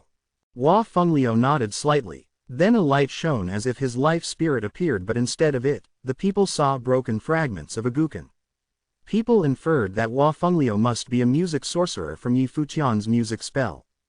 Emperor Yi also figured out this fact and nodded. No problem. His injury can be cured. Yi Futian expected this but was still very comforted to hear this from the emperor. He bowed and said, Thank you, Your Majesty. Weren't you the one who said that a man would never go against his words? Since I've promised you, I will definitely meet my words, the emperor said, smiling. Yi Futian smiled too. The emperor had seen through him. Thank you, Your Majesty. Hua Jieyu expressed her thanks too. Would her father's injury finally be cured? Nando Wenyan and Tang Lan looked at Hua Fengliu and smiled. They then looked at Yi Futian, gratified. Hua Fengliu was very calm but felt warm inside too. Although this disciple was sometimes shameless, he was still fond of the youth since Yi Futian was very like him. Yu Sheng, are you ready? The emperor once again asked Yu Sheng. Yu Sheng looked at Yi Futian and said, I want to find my teacher. Yi Futian immediately understood him. Thinking of Yi Sheng, Yi Futian also missed him. That old man must be safe. Let me explain, Yi Futian said. From the emperor's attitude today, Yi Futian thought it would be proper to tell their true identity since the two countries were rivals. Okay, Yu Sheng nodded. Yi Futian looked to the emperor and said, I want to ask Your Majesty's forgiveness first. The emperor looked at him in puzzlement. Another forgiveness? These guys seem to have some secrets. Say it. I will not punish you, the emperor said. We are not from the Kangye kingdom, Yi Futian said. Hearing this, many cheery people became silent and studied Yi Futian's group. Yi Futian, Yu Sheng, and Hua Jieyu had displayed amazing talent at this banquet. Now they said they were not the people of this kingdom. They took 2 of the top 3 places. This was a slap to the talents of Kangye kingdom. The emperor was slightly stunned but recovered instantly. They were so gifted but not the people of this kingdom. They must have attended the Fenghua banquet for an ulterior motive. Go on, the emperor said. We come from East Sea Prefecture of the Nando nation. Yi Futian's words raised an uproar in the surrounding crowd. The Nando nation was the enemy of Kangye Kingdom. People from the enemy nation came to their Fenghua banquet and shone so brightly. I cultivated in Donghai Academy, but on the last day of the divine calendar, Yi Futian continued, Emperor Luo suddenly ordered to execute us. Thanks to the elders, fight to the death to protect us, we escaped safely to the Kangye Kingdom. Emperor Yi nodded lightly. He looked at Hua Jieyu, smiled and said, no wonder I am familiar with her life spirit. She must have an uncommon identity, right? My masteress comes from the Nando clan, the past noble family of Nando nation, but the Nando family was also ordered to kill us. Yi Futian did not conceal anything since the emperor had guessed it. The East Sea Prefecture was in such unrest. If Emperor Yi wanted to investigate, it was very easy to find out. It would be better for him to tell everything straightforwardly. The past royal family, so she was a former princess. Emperor Yi smiled and continued, what does this have to do with Yu Sheng's request? Yu Sheng's teacher was also one of the elders, Yi Shang, the former headmaster of the School of Finance Star in East Sea Prefecture, Yi Futian answered. In order to help us escape, he left to fight the pursuers. Yu Sheng naturally worries about him. He wants to ask whether your majesty could help find his teacher. Emperor Yi looked at Yu Sheng and the youth nodded. In the distance, Yi Qingshan's eyes reddened. She had been worried about her father all these days. She hoped Emperor Yi could agree. Countless eyes fell upon Emperor Yi, including Yi Futian and Yu Sheng. Although they were from Nando nation, they were being chased by the killers from Nando. Therefore, Emperor Yi could not blame them. Yi Futian guessed that the emperor might agree, but before the emperor did so, he was still unsure about it. Emperor Yi looked at the people in front of him, geniuses from Nando and members of the old royal family. Why did Emperor Luo want to kill them? Emperor Yi could guess a few reasons why an emperor would order to kill these young people. They threatened the royal power. A cultivator's nationality should not restrict them. Though you are from the Nando nation, now that you have come to my kingdom, you are my citizen. Emperor Yi said, it's their loss to expel you. Hearing the emperor's words, Yi Futian and the others felt reassured. Emperor Yi looked to Yi Futian again and smiled. What you and Yu Sheng asked is not a big deal. I promise you. In addition, the three of you are in the top 5. You deserve the reward. You and Yu Sheng made requests, so I will give Hua Jieyu the reward. She is the descendant of the old royal family, a former princess. Now that she has come to the Kangye Kingdom, I shall confer her the title of a non-family princess and give her the freedom to enter the palace. What say you? Emperor Yi had figured out Yi Futian's importance in this group. Hua Jieyu was his girlfriend while Yu Sheng was willing to listen to him. Even his master and masteress trusted him very much. This was why Emperor Yi was talking to Yi Futian. The surrounding people were shocked that the emperor wanted to make Hua Jieyu a princess. According to the emperor, Hua Jieyu was rewarded for the three of them. The reward of the title of princess was reasonable as a combination of the first, third, and fourth place rewards. After a while, many people recovered from the shock. They immediately understood the emperor's intention and their eyes were full of admiration. The group was wanted for death in the Nando nation, but Kangye Kingdom's emperor rewarded them heavily, even conferring Hua Jieyu the title of princess. Not only did he strengthen ties, this action also represented Emperor Yi's generosity. Yi Futian naturally understood this. He wasn't hung up on Nando nation's status. Hua Jieyu's title of princess was just a title, but it represented Emperor Yi's attitude and required a response. Thank you, Your Majesty, Yi Futian said without any hesitation. Everyone was stunned by this. What a surprise for today's Fenghua banquet. Hua Jieyu was conferred the title of non-family princess. Chapter 127 The Imperial Advisor. Chapter 127 The Imperial Advisor. Hua Jieyu was still in a daze. How did she suddenly become a princess of the Kangye Kingdom? Hua Fengliu and Nando Wenyan also froze momentarily. Then, they broke out into a smile. This way, it could be said that they had gained a footing in the Kangye Kingdom. This would solve many of the worries they had. Many nobles stood to bow at Hua Jieyu. Greetings, Princess Jieyu. Even though Hua Jieyu was an outsider given the title of princess and did not equal a real princess, everyone understood the emperor's intentions. From now on, Yi Futian's trio was definitely going to be of an extraordinary status. The people must show respect to the emperor's decisions. Besides, it was very logical for Emperor Yi to confer the title upon Hua Jieyu. Conferring her was equal to conferring Yi Futian. The man a princess was in love with would naturally become a prince in the future. What should Jieyu call your majesty? Yi Futian asked the emperor. It's just a title, not of importance. For now, she can call me however she pleases. When she gets used to this title, she may even call me godfather if she is willing, smiled Emperor Yi. Hua Jieyu looked at Yi Futian and then at her parents. She was not perfect without proper etiquette. Emperor Yi was so nice to her and had agreed to heal her father. How could she be casual with what she called him? She looked at Emperor and bowed, greetings to godfather from Jieyu. Emperor Yi smiled brightly. He went on to say, talented young men and women have demonstrated their gifts at the Kangye Kingdom's Fenghua banquet. Hua Jieyu has proven herself to be beautiful and capable like no other. I am very happy to have her as my goddaughter. Congratulations, father, said the princes and princesses beside him. Congratulations, your majesty, the nobles congratulated once again. They stood and held out both hands while they bowed to the emperor. Some people in the crowd looked toward Kangye Kingdom's #1 beauty, Lin Yuyao, who was still standing on the Fenghua platform. Emperor Yi had said that Hua Jieyu was beautiful like no other. There was no need for explanation. Hua Jieyu was indeed more beautiful than Lin Yuyao. Now, Hua Jieyu had been bestowed the title of princess and was the recipient of everyone's endless praises. It seemed like the title of Kangye Kingdom's #1 beauty was going to have to transfer over to someone else. Jieyu, I don't have a welcoming gift prepared at hand, but I will personally make a request to the imperial advisor for him to help your father, Emperor Yi said, smiling. Many people looked at Hua Fengliu enviously. He must have been so proud to have such a disciple and such a daughter. Thank you, godfather. The smile on Hua Jieyu's face was big and bright. The imperial advisor must have been a person of great power, seeing how the emperor said he would make a request. As for everyone else's rewards, I have already prepared them in the Kangye Kingdom library.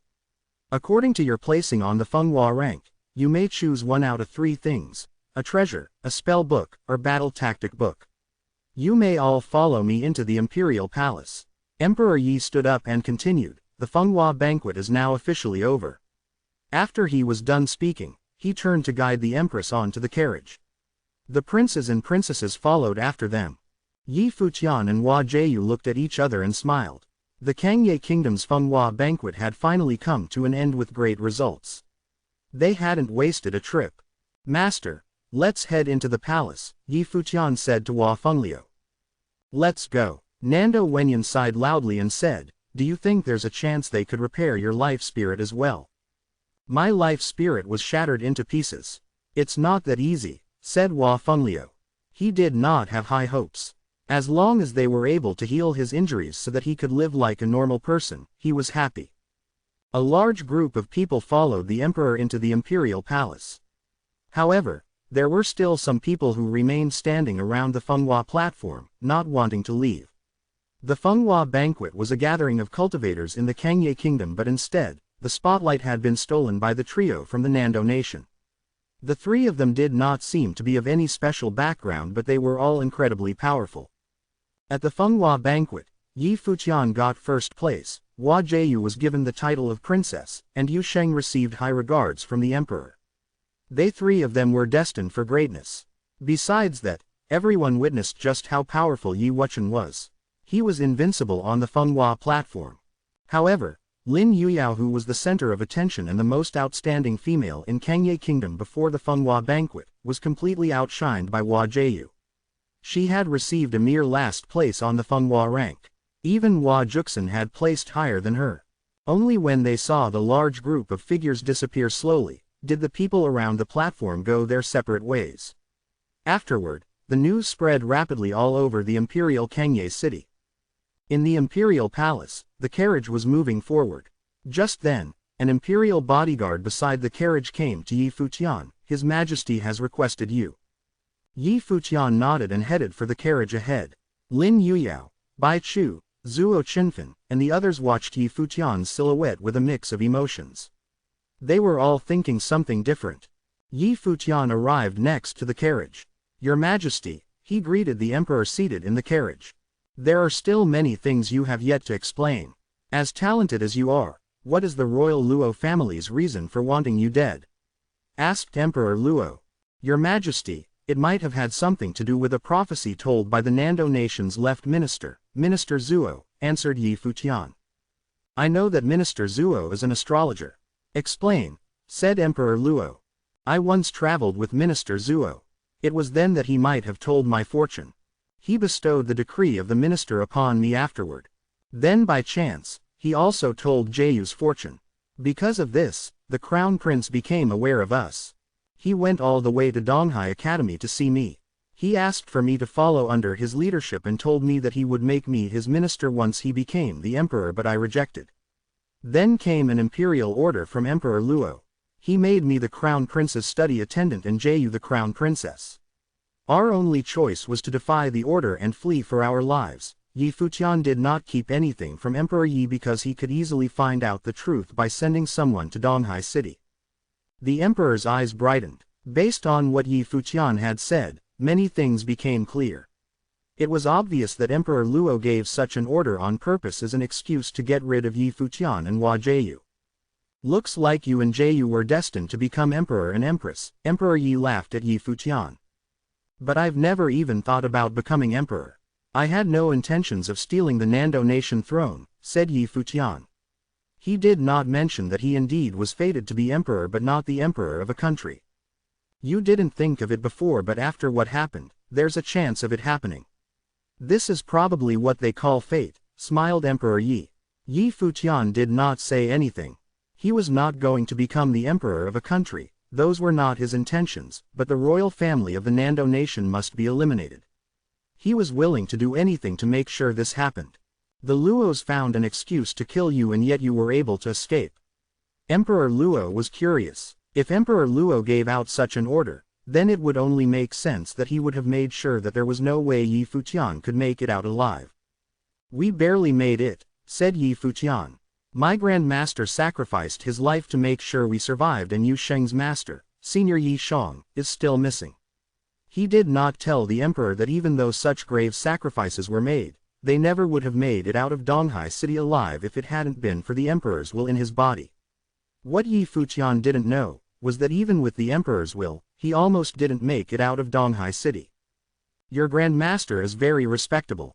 As for Yi Shang, I will send people to find him, but since he is on the run, he may be in hiding. It won't be easy to find him. Unless you are able to let him know that you're here, said Emperor Yi. Yi Futian nodded. He understood what the emperor was trying to say. They continued through the imperial palace. The empress and others left first. Emperor Yi ordered someone to lead Yi Wuchen and others on the Fenghua rank to the imperial library, while he personally led Yi Futian's group to another place in the palace. Accompanying them was Princess Yi Lingxi. Deep within the imperial palace was a mountain. It was quiet on the mountain. The only things on the mountain were the ancient trees and a single residence. Everything was peaceful and quiet. Emperor Yi personally guided Yi Futian and the rest onto the mountain. As soon as they entered the residence, an elder came out to welcome them.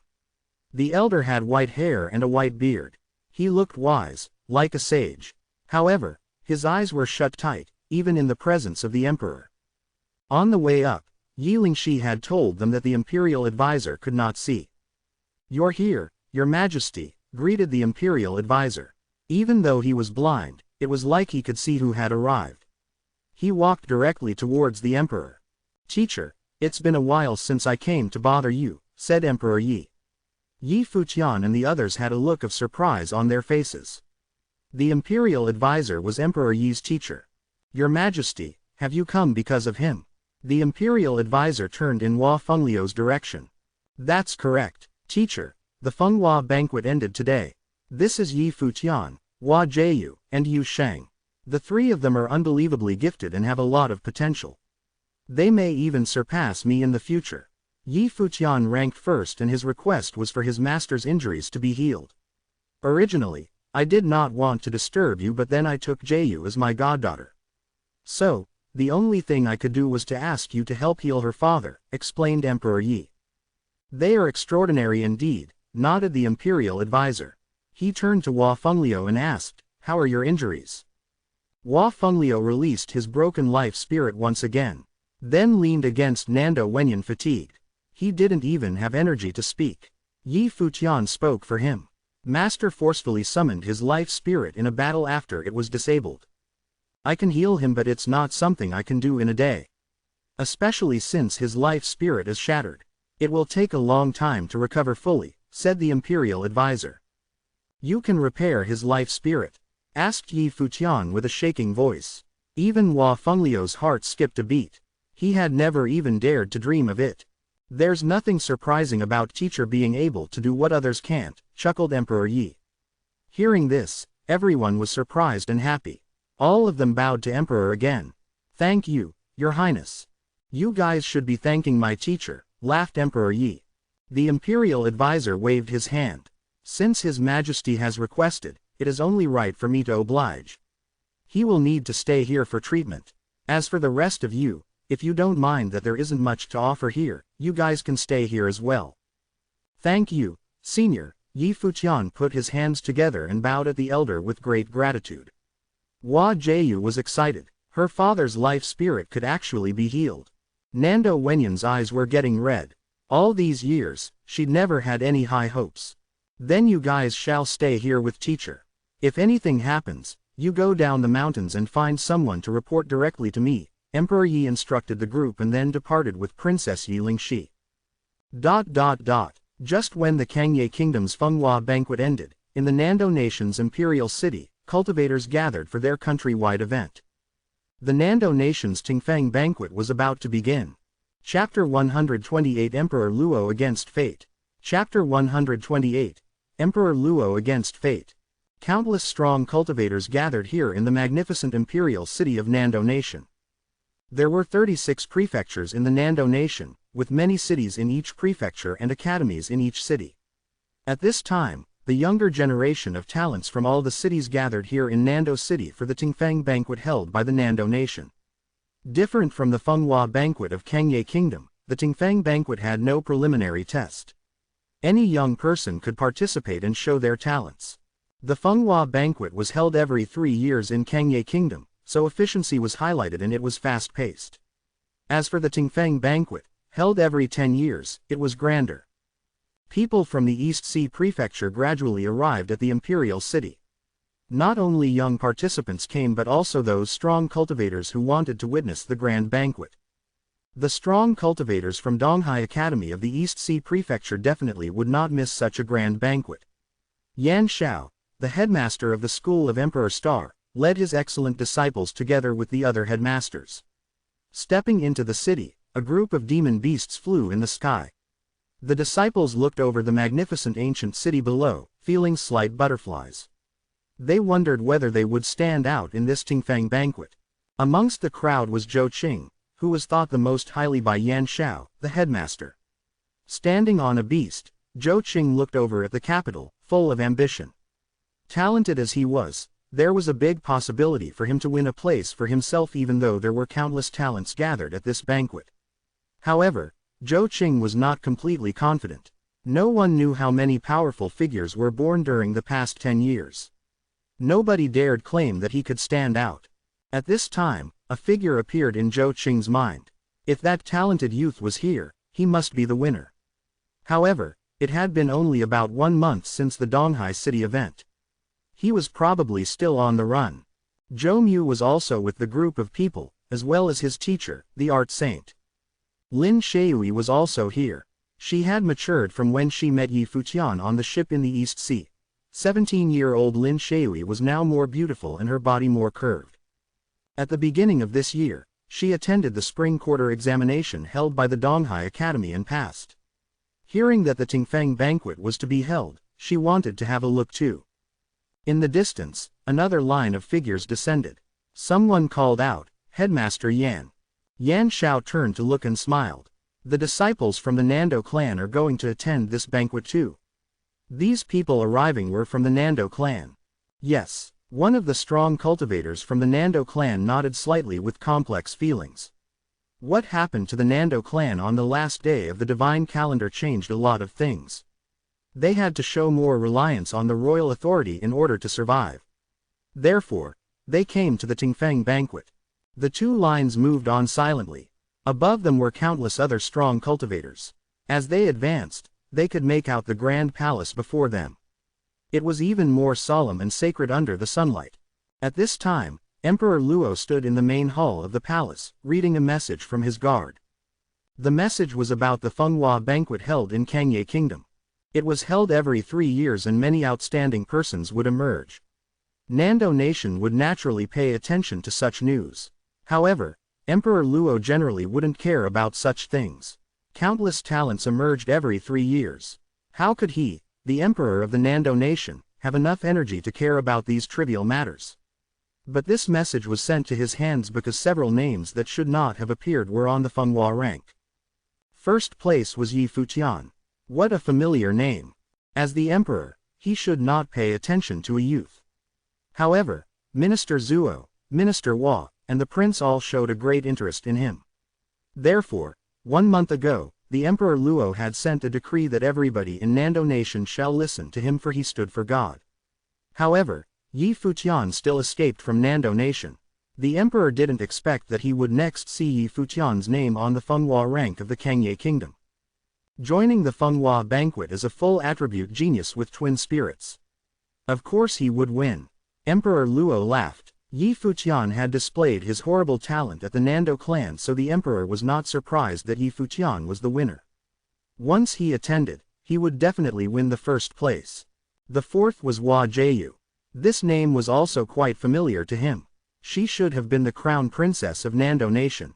Declare my will. Emperor Luo raised his head and delivered an order again. Just like last month, it was still about Yi Futian. He knew this decree was even more impossible to complete, but he still sent it. In the Kangye Kingdom's palace, Yi Futian and Yu Sheng were cultivating in tranquility on a hill while waiting for their teacher to recover. They didn't go out. Yi Futian knew that since he had won the first place on the banquet and revealed the Nando event in public, he must be more careful. Master. When practicing the music, Yi Futian saw a figure coming. He stopped playing and smiled. It was Hua Fenglio. He walked alone and looked more energetic than before. He would recover completely soon. Nando Wenyan and Tang Lan had been by his side all these days. Sometimes, Yi Futian knew that Aunt Tang still wanted to be with Hua Fenglio, despite her words. Even the masteress had accepted her dedication to Hua Fenglio. When Hua Fenglio first returned to Donghai City, it was Tang Lan who took care of him. How do you feel? At this time, a wise imperial advisor came near and asked Hua Fenglio. I feel much better. Thank you for these past few days, Hua Fenglio responded. Take a good rest. Don't use your strength over the next few days. You still have to wait for a long time before the life spirit's complete recovery. You'd better not leave the mountain these days, the imperial advisor told him. I know. Hua Fenglio nodded. The imperial advisor looked at Hua Jiu and asked, I sensed your cultivation yesterday. Can I have a look at your life spirit? Okay. Hua Jiu nodded slightly and moved forward a step. She released her gorgeous life spirit like a noble queen with a crown. The imperial advisor stood still, but his body shivered involuntarily. He turned to Nando Wenyan and asked, how about yours? Nando Wenyan felt puzzled but still released her life spirit. Her life spirit was not as gorgeous as Hua Jiu's, but it was still extraordinary. The imperial advisor trembled. He slowly knelt and prostrated on the ground to pay his respect. Greetings, my princess. The group's expression changed. Yi Futian stood up and looked at this scene with some astonishment. I was the imperial sorcerer of Nando Nation, Mo He, the old man said with a trembling voice. I never thought there would be a day where I could see His Majesty's descendants. Senior, please rise. Nando Wenyan was shocked. No one here had expected that the imperial advisor of Kangye Kingdom used to be the imperial sorcerer of the Nando Nation. Of course, he was from the previous Nando Nation, not the present one. Are you the descendant of the Emperor Zhu? The old man stood up slowly and asked with a trembling voice. Yes, he is my grandfather. It is said that he escaped to the Nando clan in the Donghai city after the Luos took the power. Nado Wenyan nodded. His Highness did the right thing. If he did not leave, he would only die in the end. Luo Qianyan would not let him go. The old man's voice was tinged with hatred. What happened in those years? Why did my grandfather and parents leave Nando clan and never come back? What does this have to do with Emperor Luo? Nando Wenyan asked. Luo Qianyan was Emperor Luo's real name. She only knew that 300 years ago, Dongwang the Great and Emperor Yi Qing unified the divine prefectures of the East. Forces in the world were in unrest. The emperor of the Nando nation ran into an accident and the whole nation was in a chaos. Countless forces fought for the throne. The Nando clan had lost too many strong cultivators for this.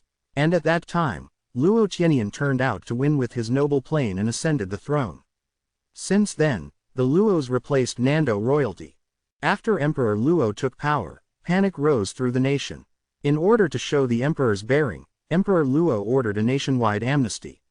He forgave his rivals. Soon, the whole nation bowed down to him and the Nando nation was stabilized. The Nando clan returned to Donghai City and survived this crisis. Luo Qianyan, that B****, used to be His Majesty's personal bodyguard. Because of his great talent, His Majesty treated him as a disciple. During a turbulent time, His Majesty left the nation for the pursuit of stronger power. Luo Qianyan and I followed. However, Luo Qianyan was wildly ambitious. Taking advantage of His Majesty's crisis, he made his move when His Majesty let down his guard. His Majesty's fate was taken and I lost my eyes. Perhaps even Luo Qianyan thinks that I'd died. The old man shook and said, Luo Qianyan went against the heavens and changed fate to ascend the throne and replace Nando's royalty. In order not to be despised by the world, he did not hurt the Nando clan but still had dirty underhand tricks. Princess, you said His Majesty and your father disappeared. I am afraid they were investigating the things of that year and had misfortunes. Why don't you announce his evil deeds to the world? Hearing about the past events, Nando Wenyan was furious. If I do so, the Nando clan will perish completely. The old man sighed. I settled in Kangye Kingdom with a disguised identity for so many years. I taught the emperor how to cultivate so the Kangye Kingdom can become stronger and one day overthrow the Luo reign. Yi Futian didn't expect this secret and suddenly understood many things. The reason why Emperor Luo declared in Donghai City to confer Hua Jieyu with the title of Crown Princess was not only because of Minister Zuo's augury. The poor Nando clan didn't know that the emperor would definitely not let Hua Jieyu rise unless she became subordinate to him and became the crown princess. Moreover, Emperor Luo had once gone against fate. He was not afraid of fate at all. Now he'd become stronger. As the emperor, how would he fear the two fated youths? When they were discussing this issue, a messenger from the Nando nation came to visit the emperor of the Kangye Kingdom. Chapter 129 Attending the Banquet.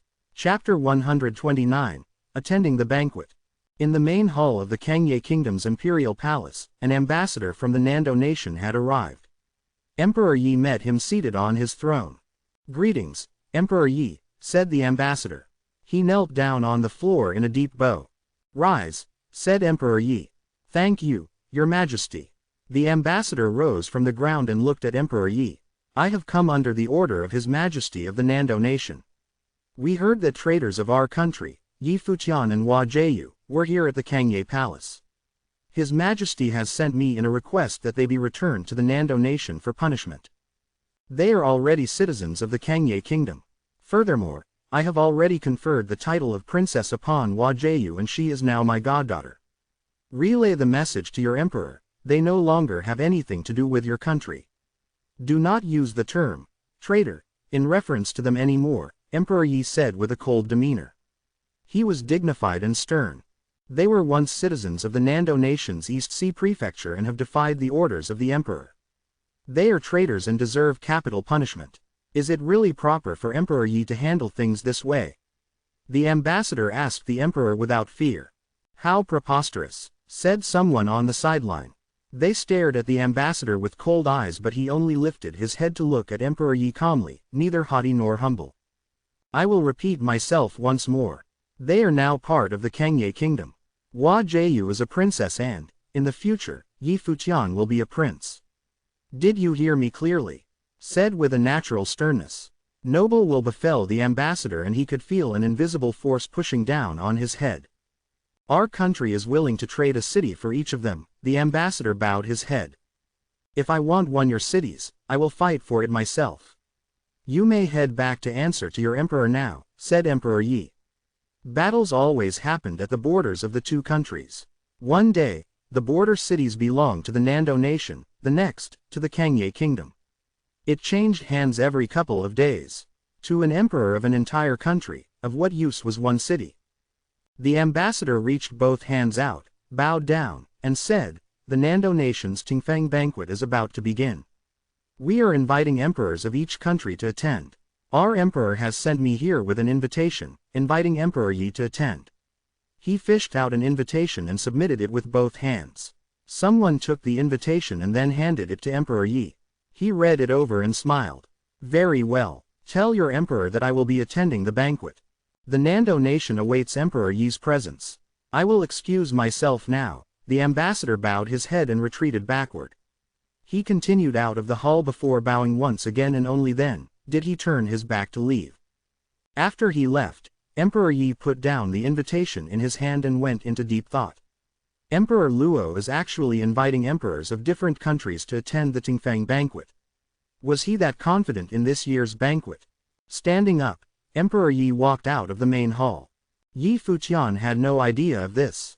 Although he knew that the results of the Fenghua banquet might attract attention from the Nando nation, he never thought they would send someone so quickly. On the mountain, Imperial Advisor Mo He said to Hua Jieyu, Princess Jieyu's life spirit seems to have evolved. Back in the old Nando nation, I used to follow His Majesty around and have a pretty good understanding of this life spirit. Princess Jieyu, you can continue to cultivate here and I can teach you what I know. Hua Jieyu's eyes sparkled and she quickly nodded. Thank you, Senior. I have hidden my name for so long, not even His Majesty, Emperor Yi, knows my true identity. In public, you can continue to call me Imperial Advisor, said Mo He. Okay. Everyone nodded. Yi Futian was moved. Who would have thought that in a foreign land, they would be able to meet the imperial sorcerer of the Nando nation's previous royal family? Years ago, the royal Nando family was stripped of their title and moved out of the East Sea Prefecture to avoid danger. They did not dare to even think of revolting because they were afraid that Emperor Luo might try to kill them. Once an imperial bodyguard, Luo Tianyan, had become emperor. One imperial order from him was able to scare the wits out of the entire clan. What a joke. Someone's here, said the imperial advisor. He walked outside and moments later, Prince Yi Danshan and Princess Yi Lingxi arrived. Greetings, Imperial Advisor. The two of them bowed at the elder in respect. No need for formalities, Your Highness, said Mo He. Imperial Advisor, we are here for Yi Futian and the others, said Yi Danshan. Mo He nodded. Yi Futian walked over and asked, what is it, Your Highness? Not long ago, an ambassador of the Nando nation came to see Father, asking him to hand you two over, Yi Danshan explained. Yi Futian's eyes faltered. That was quick. Father rejected, of course. However, the ambassador then brought out an invitation, inviting Father to the Tingfang banquet. Father wants to bring all 10 of the cultivators on the Fenghua rank along with him and wants to know if you guys would be willing to do so, Yi Danshan asked Yi Futian. The Tingfang banquet. Yi Futian was frozen. It was a familiar name. Once upon a time, back in the Nando nation, Minister Zuo had wanted him to head to the imperial city in the spring to attend the Tingfang banquet. Yi Futian had the same idea himself and prepared to make the trip. But in the span of a mere month, which seemed like such a long time, hearing about the banquet, it seemed so foreign. Was the Tingfang banquet about to begin? We'll go, Yi Futian nodded without hesitation. He wanted to see Emperor Luo for himself, the man who ruined his life with one imperial order. As for his safety, Yi Futian was not worried. Even though the Kangye kingdom and the Nando nation had been rivals for hundreds of years, there had never been any battles significant enough to ruin either country. Even when there were more serious battles, both countries knew their limits. There was a strange equilibrium in the relationship between both countries. It was something that no one would destroy. The reason was simple. Both emperors were powerful cultivators in the noble plane. Neither person had an advantage over the other. What truly determined the fate of a country was not the strength of its army but the ability of its leader, the ability of the emperor. For example, in the old Nando nation, the emperor had fallen and led to the entire family being overthrown, becoming history. If Yi Futian attended the banquet with Emperor Yi, Emperor Luo wouldn't kill him even if he wanted to, because what would happen if Emperor Yi charged into the Nando nation's imperial palace in a fit of rage? Fighting with a person in the noble plane would only mean death. Even between rival countries, there was a mutual understanding. No one was allowed to cross the line and break equilibrium. Or else, there would be heavy consequences. That was, unless one of the emperors was already strong enough to kill the other on the spot. In the world of cultivation, personal abilities were more important than anything else. Even royal power was the result of a person's abilities. Since Emperor Yi had Yi Danshan come to ask Yi Futian to attend, it was obvious that he had also realized this point. Emperor Luo wouldn't dare to touch Yi Futian, especially not in his own country. "Are you all going?" Yi Lingxi asked, looking at Yu Sheng and Hua Jieyu. "Jieyu shouldn't go, she should stay to take care of master," said Yi Futian. In reality, Hua Fengliu was fine under the care of Nando Wenyan and Tang Lan. Besides, his injuries had already gotten a lot better, but Hua Jieyu had to stay and cultivate with the imperial advisor. It had to do with her future in cultivation. "All right," nodded Yi Danshan. "I'll go ask the others now. I'll come find you again when it's time to go." "Thank you, Your Highness." Yi Futian nodded in response. Yi Danshan and Yi Lingxi left afterward. "Are you really going to the Nando nation's imperial city?" Hua Fengliu asked Yi Futian. "Yeah, I had already planned to do so. This is the perfect opportunity." Yi Futian smiled. "Be careful," warned Hua Fengliu. "Master, don't worry and focus on your treatment. You have to repair your life spirit, or else it'll be really embarrassing for you when I surpass you in a couple of years," laughed Yi Futian. "Okay, when I'm fully healed, I can guide your cultivation properly." Hua Fengliu smiled at his disciple. Yi Futian shivered at the fake smile on his face. "Master, your gifts are peerless. When you're fully healed, you'll definitely do great things. I cannot compare." Only then did Hua Fengliu nod in satisfaction. Deep down, Yi Futian was cursing him for being so shameless. He's such a bully to his disciple. The next morning, a group had gathered outside the imperial palace. They were the brilliant cultivators from the Fenghua banquet. Their attention fell on Yi Futian, Yu Sheng, and Yi Danshan when they stepped out. Everyone had a different look on their faces. Wasn't Yi Futian from the Nando nation? Going to attend the Tingfeng banquet was the perfect chance for them to check out just how powerful the cultivators in the Nando nation were. "Where's Hua Jieyu?" Lin Yuyao could not help but ask when she noticed that Hu Jieyu was missing. "She has other business to attend to and won't be coming with us," Yi Futian answered. He was quite surprised. He didn't expect that Lin Yuyao would ask about Jieyu. Lin Yuyao nodded her head lightly and didn't say anything else. Moments later, a group of people came out from the palace. It was Emperor Yi and his people. Besides the emperor, there were a few very dignified-looking individuals. They must have been people of very high cultivation. A loud roar came from within the imperial palace.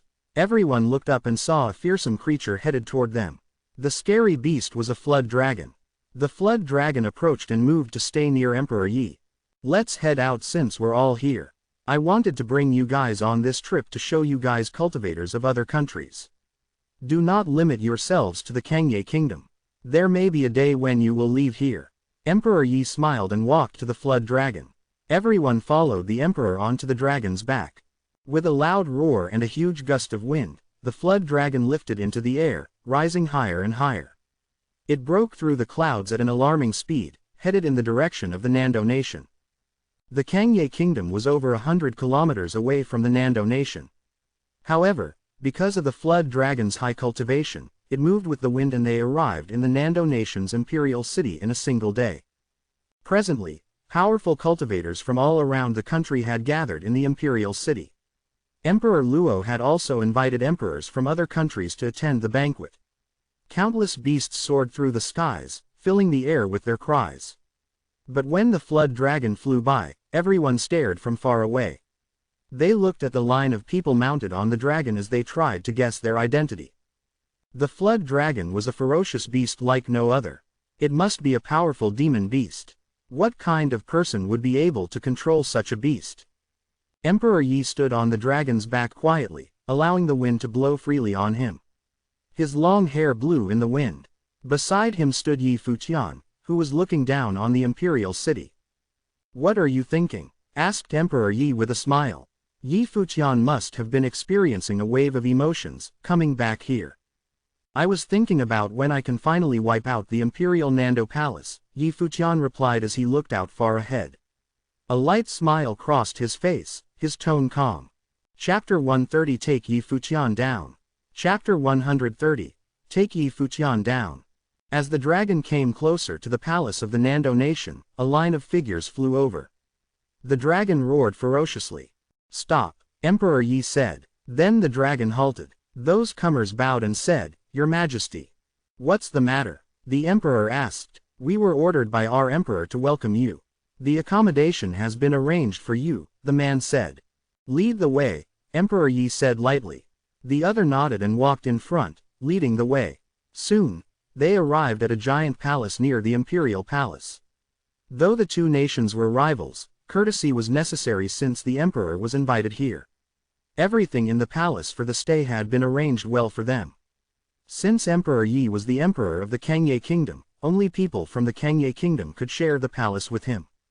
"Yi Futian, come with me. Emperor Luo won't hurt you, but don't leave the palace for safety reasons. If you really have to go out for some reason, let Jing Yu go with you," Emperor Yi warned Yi Futian. Jing Yu was the emperor's bodyguard. The emperor had assigned Jing Yu many things in his daily life. "I'll be careful," Yi Futian nodded. Although Emperor Luo wouldn't hurt him in public, there was still the possibility for him to arrange an assassination or kill him by another's hand without any evidence left.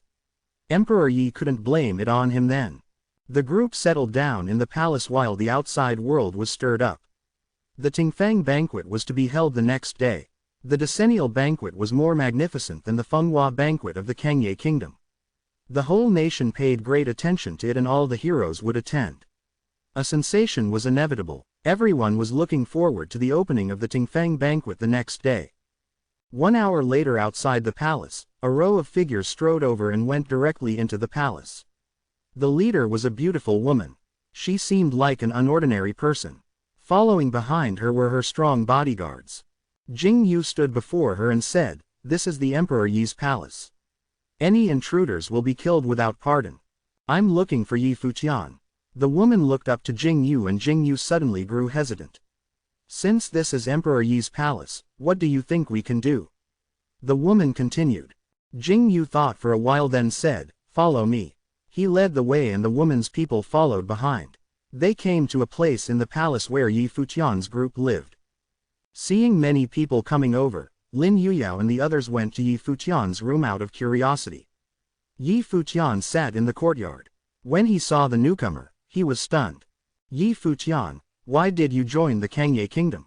the woman asked angrily. She seemed to come here for an explanation. Yi Futian looked up to this beautiful but capricious woman and said indifferently, "Are you talking to me?" This woman turned out to be the princess of the Nando nation, the daughter of Emperor Luo and the sister of the crown prince. "My teacher gave you the minister's decree and my brother let you be minister but you rejected him," Luo Mengan said. "My father even conferred you with the study attendant of the crown prince. What did we do to you? Is it just because of Hua Jieyu? Is Hua Jieyu the reason why you joined the Kangye kingdom? Get out." Yi Futian looked at her coldly. Was this girl stupid? What did they do to him? "You." Luo Menyan pointed at Yi Futian and shouted, "You are a jerk. I'll kill you." She pounced forward. Yi Futian stood up and stepped forward too. As if remembering something bad, Luo Mengan froze in place. "I'm here to accompany His Majesty, not for recalling past days." "Princess, please leave," Yi Futian responded nonchalantly. Only then did people know that this woman was the princess of the Nando nation. Many people looked at Yi Futian curiously. What did this guy do to the princess? "It's your own choice to betray Nando nation, but you shouldn't trouble my teacher. Because of you, My teacher doesn't pay attention to the outside world anymore and even neglects me. It's all because of you. Luo Mengen's eyes grew red. Yi Futian was surprised. He didn't mean to trouble Minister Zuo. It could be said that this whole thing was triggered by Minister Zuo, but he knew that Minister Zuo was thinking for his good. The emperor's decree should have nothing to do with Minister Zuo. Did the astrologist minister not care about anything anymore? Yi Futian took out the decree of the minister and threw it to Luo Mengen. Return it to Minister Zuo and tell him that I won't blame him. You won't blame him. Luo Mengen took the token and asked indignantly in return. You can leave now. Yi Futian was kicking them out. Luo Mengen looked at Yi Futian coldly and turned away. People around the court moved aside, but Luo Mengen stopped and turned around. She asked, "You said that your girlfriend is more beautiful than me. How beautiful is she that you could betray the Nando nation for her? You don't deserve to be compared with her," Yi Futian answered indifferently. Luo Mengen is so naive. Does she really think that Emperor Luo and the Crown Prince were thinking for his good? Or maybe it's just hard for her to think of her father and brother as bad people. Luo Mengen looked coldly at Yi Futian and left. After she left, Lin Yuyao asked Yi Futian in confusion, "What have you done to the princess of the Nando nation?" Yi Futian looked at Lin Yuyao and smiled slightly. "Do you want to try?" Seeing Yi Futian's mean smirk, Lin Yuyao said, "No, thank you." With that, she left. Bai Chu and Yu Zhong watched the whole thing silently. As the top beauty of the Kangye kingdom, Lin Yuyao was always very aloof, but she had struck up a conversation with Yi Futian several times. However, Yi Futian just directly ignored this beauty, which annoyed the onlookers very much. The difference between them, but Yi Futian's girlfriend was indeed more beautiful than Lin Yuyao. "Let's go out for a walk," Zuo Chinfen suggested. All the strong cultivators gathered here in the Nando nation. They could go take a look. Since the emperor of the Nando nation invited them, he wouldn't stoop so low as to play tricks on them. Good idea. Yu Zhong nodded and went out. Yi Futian didn't go with them but continued his cultivation. The next morning, people from the Nando nation came to the palace and visited Emperor Yi. He went to greet them and Yi Futian's group also showed up. The people from Nando nation bowed and said, "My Majesty ordered me to invite your Highness to the Imperial Palace so that all their Majesties can attend the Tingfang banquet together." "What about them?" Emperor Yi asked, looking to Yi Futian's and others. "Only the emperors have been invited. The rest shall go separately. They can meet your Majesty in the Imperial Palace," the man answered and smiled. Emperor Yi didn't respond but turned to Jing Yu. "You take them there." "Yes, your Majesty." Jing Yu nodded. Emperor Yi followed the people and left. "Let's go," Jing Yu said. Other than him, there were many other strong cultivators of the Kangye kingdom. The group of people went out and walked directly toward the Imperial Palace. Outside the palace, there were people from other kingdoms also moving toward the Imperial Palace. The Tingfang banquet was held outside the north gate of the Imperial Palace where there was already a sea of people. The number of the attendees of the Tingfang banquet was bigger than that of the Fenghua banquet. When Yi Futian's people arrived, they were almost submerged by the sea of people. Outside the north gate, there were 9 tall platforms erected in a row which was surrounded by a vast open space. The throne and the stands were set opposite the platforms. Ordinary people would not be allowed to enter that area. People from all over the Nando nation were gathered here, naturally including the people from the East Sea Prefecture. The Nando clan stood in the crowd and watched the throne and the stands in front of platforms where the royal families sat. The Nando clan could sit there before, but at this time, they could only stand in the crowd. 1 month ago, if that thing did not happen, Jeyu would be the crown princess now, a Nando youth said. Then we could also sit over there. All of this was destroyed by Yi Futian. Don't think about it anymore and don't mention Hua Jeyu again, an elder reprimanded. Hua Jeyu was a sinner of the Nando nation. They had to cut all ties with her. Okay. That youth nodded and looked at the crowd. The youth would participate in this banquet so every strong cultivator here might be his opponent. He continued to observe and stopped when somewhere.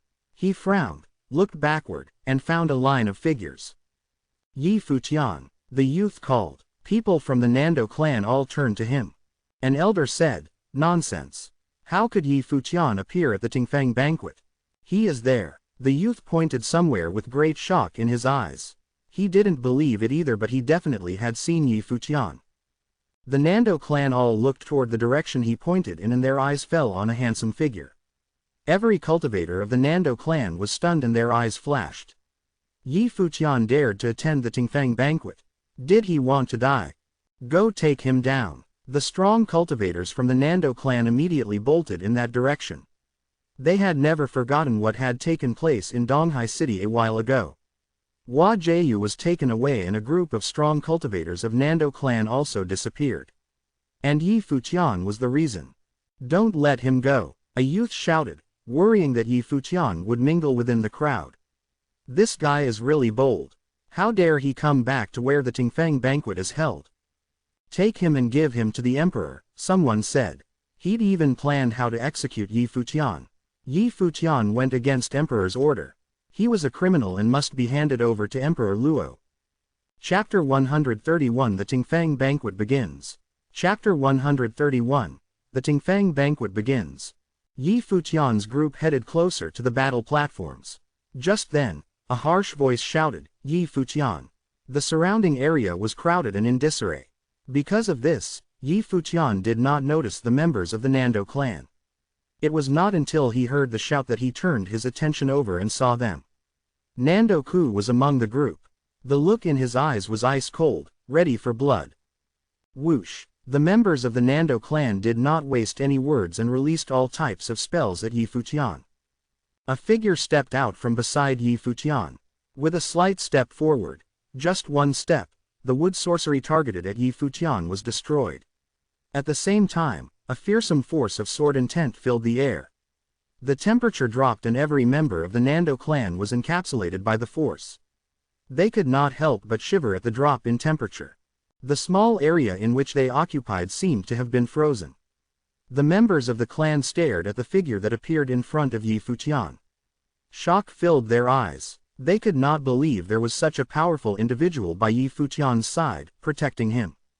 Did the disappearance of their fellow clan members in Donghai City have something to do with this person?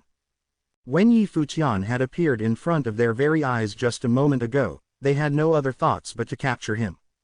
But seeing this powerful individual, the clan members seemed to have broken out of their daze. Why had Yi Futian shown up at the Tingfang banquet? There's no need for you guys to be in such a rush. I will pay a visit to the Nando clan in Donghai City sooner or later. Yi Futian quickly glanced at the clan members and continued on his way. He did not want to get pulled into this situation with them right now, and obviously, Jingyu could not start a massacre at the Tingfang banquet. Jingyu and the others moved forward together, leaving the members of the Nando clan to stand in place, watching Yi Futian as he walked away. No one chased after him. They were all intimidated by the powerful feel Jingyu gave off. What on earth was going on?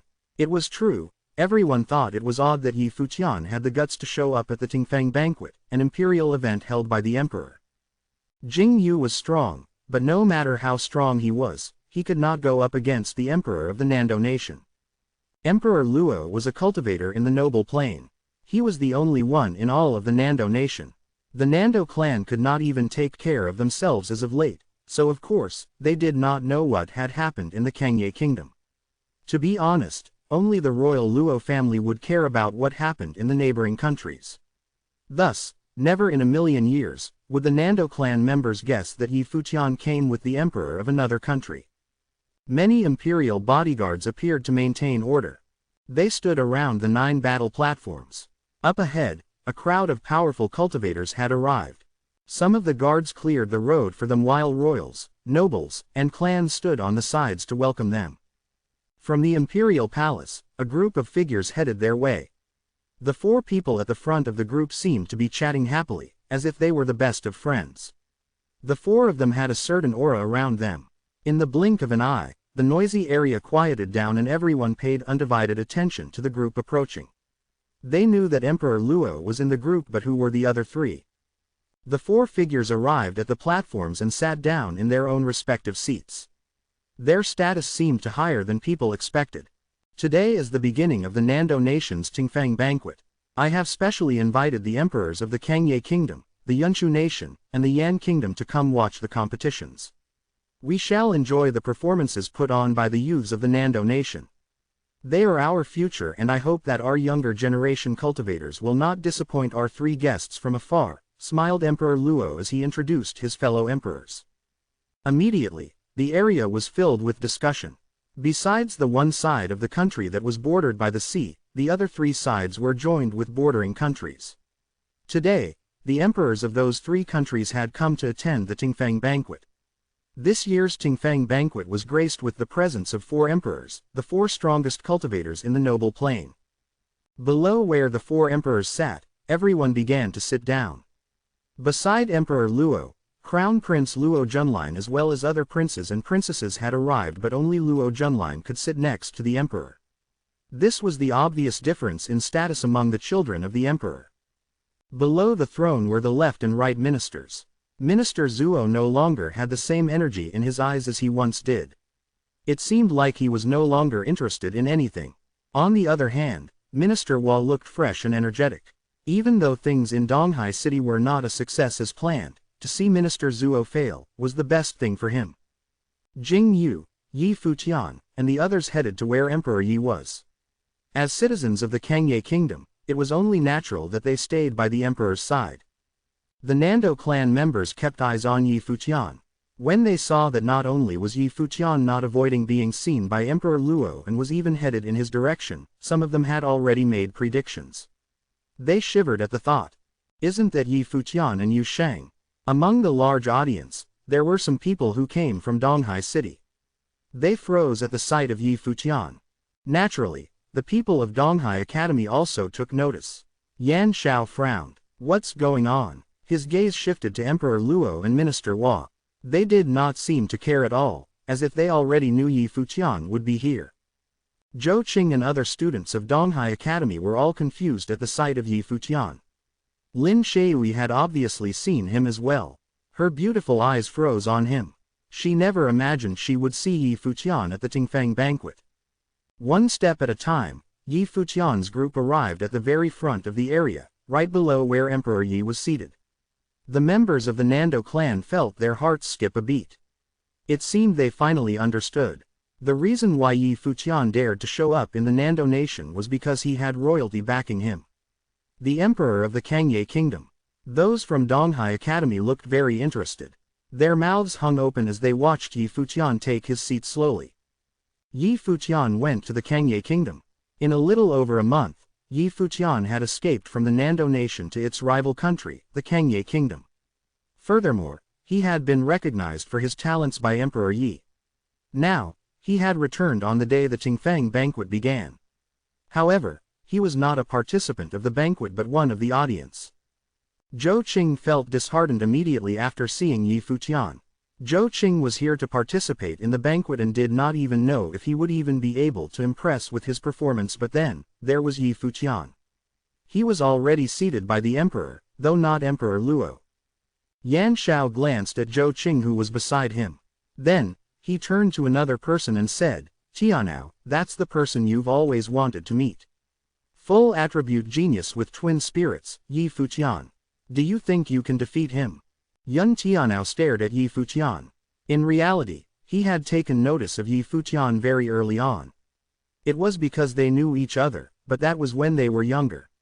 They battled once at Qingzhou Academy.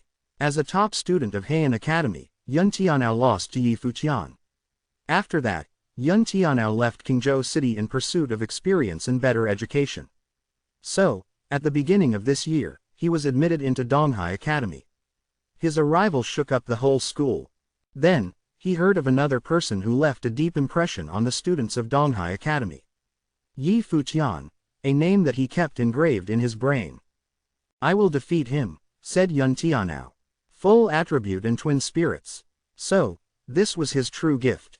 Seated below Emperor Luo, Minister Zuo first stared at Yi Futian and then at Emperor Yi. He felt disappointed. After their trip to Qingzhou City together, Minister Zuo showed great interest in Yi Futian. It was not only for himself but for the royal Luo family as well. However, it was impossible to know what the emperor was thinking. The royal family actually got the idea that Minister Zuo wanted to revolt against them. They believed that Yi Futian was fated to become emperor of the country and was a threat to their family. Thus, an imperial order was sent to Donghai City. None of these events could be undone. As for Minister Zuo himself, the emperor lost trust in him because he insisted on rushing to help Yi Futian in Donghai City. If Minister Zuo was Emperor Luo, he would do anything to kill Yi Futian right now. Even if Emperor Yi would get mad and kill a lot of people, it would still be better than the downfall of the royal family. But Emperor Luo would never do that. Although Emperor Luo believed in fate and Minister Zuo's prophecies, he would not trust them fully. Emperor Luo was very headstrong and believed that as an emperor and a powerful cultivator in the noble plane, he could easily change fate. Obviously, Minister Zuo was not going to attempt to persuade Emperor Luo. He wouldn't do it even if he could. He was not going to come up with any more plans for Emperor Luo. Despite this, Minister Zuo knew he would never be able to leave. Even if the emperor was not going to give him anything to do anymore, he would also never let him go. The reason the emperor has not yet killed Minister Zuo was because he did not have a crime to accuse him of. The minister had recruited and bred many talented officers for Emperor Luo. If he killed Minister Zuo without reason, it would be poorly received by the emperor's subordinates. I heard that the Kangye Kingdom's Fenghua banquet ended not too long ago. These should be the ones from the Fenghua rank, correct? Emperor Chu of the Yunshu nation asked with a smile as he looked at Yi Futian and the group. They are the top 10. My goddaughter had other business and could not join us, answered Emperor Yi. He returned a smile. In my Yan kingdom, all those with outstanding gifts and high cultivation have the chance of being recognized by me. Some are even made lords or ministers. It has been like that for generations now. This is a policy that everyone agrees on. My people have the utmost trust in our royal family. To this day, as long as there is a brilliant person, they would make themselves known to me. There is no need for us to hold some boring banquet. I've always been curious. Your countries hold these events once every couple of years. Does it actually help to pick out brilliant individuals? Said the emperor of the Yan kingdom. He looked at the group of people seated below Emperor Yi. His words also included Emperor Luo, who was holding the Tingfeng banquet, but it did not seem like Emperor Luo minded. He smiled lightly and replied, every country has their own way of doing things. What matters is that we all do it for the same reason. I invited you all here today, so we'll just have to wait and see if some outstanding young cultivators will appear today. And, all of you have brought some younger generation cultivators along. If interested, you can tell them to give it a try as well. I don't mind, Emperor Luo continued. The people that the emperors of the Yunshu nation and the Yan kingdom brought along were indeed younger generation cultivators. They were all people their country had high hopes in. They had been brought to attend the Tingfeng banquet to check out the genius cultivators of other countries. As of now, the Tingfeng banquet had not begun. Nobody knew what kinds of outstanding individuals would appear. But Yi Futian and the others had already piqued the interest of the cultivators from the two other foreign countries. From time to time, they would turn their gazes over to the group from the Kangye kingdom. Just then, Emperor Luo stood up. To everyone in the large area, he said, today is the start of the Tingfeng banquet. 4 emperors have gathered to observe the event. Starting from now the stage is yours. I look forward to all your performances. Chapter 132 Tit for Tat. Chapter 132, Tit for Tat. After Emperor Luo spoke, people walked onto the 9 battle platforms to organize the matters of the banquet. The Tingfeng banquet was different from the Fenghua banquet. The 9 battle platforms would have fights at the same time. Because it was only held once per decade, the requirements of the Tingfeng banquet were looser. Divided by plane, each of the 8 planes from the 5 glory planes and 3 dharma ranks had a battle platform. They could only fight within the plane to find the strongest of each plane. The center platform was for those of even higher planes. Those under 25 years of age and higher than the 3rd level dharma rank could go there to display their radiance. This way, the age range was 10 years from 16 to 25. The Tingfeng banquet was held once every 10 years, so all the talents created during that time could have this opportunity. The rules were simple and straightforward. It wasn't as efficient as the Fenghua banquet, but it was easier to see what level the talents were at. Yi Futian sat quietly in the stands. He obviously wouldn't demand anything from Emperor Luo right outside the Nando Palace. In fact, he hadn't even looked at Emperor Luo. The Emperor and Crown Prince hadn't looked at him either. Both parties had forgotten about the Donghai City event in mutual agreement. No one would bring it up. Today was the Tingfeng banquet and Yi Futian was a guest who had come with Emperor Yi. Seeing the people walk to and fro, and the endless crowds before the 9 battle platforms, Yi Futian realized that the Tingfeng banquet was on a much larger scale than the Fenghua banquet. It spanned 10 years and he was sure there were many monstrously talented people born in those years. However, this didn't make him feel anything monstrous. So what? Battles erupted on the platforms and the atmosphere rose instantly. Countless eyes stared at the 9 platforms. The young talents' eyes all burned with competitiveness. They were ready to go up and perform at any time. Emperor Yi, how do you think our Tingfeng banquet is compared to your Fenghua banquet? Emperor Luo gazed over at Emperor Yi and smiled while asking. It's much larger and there are more participants, however, the efficiency is too low. The final winner, the pride of the kingdom, might not be comparable to my Fenghua banquet, Emperor Yi said, smiling. You are confident. Emperor Luo laughed. Nando Nation's Tingfeng banquet is held once per decade.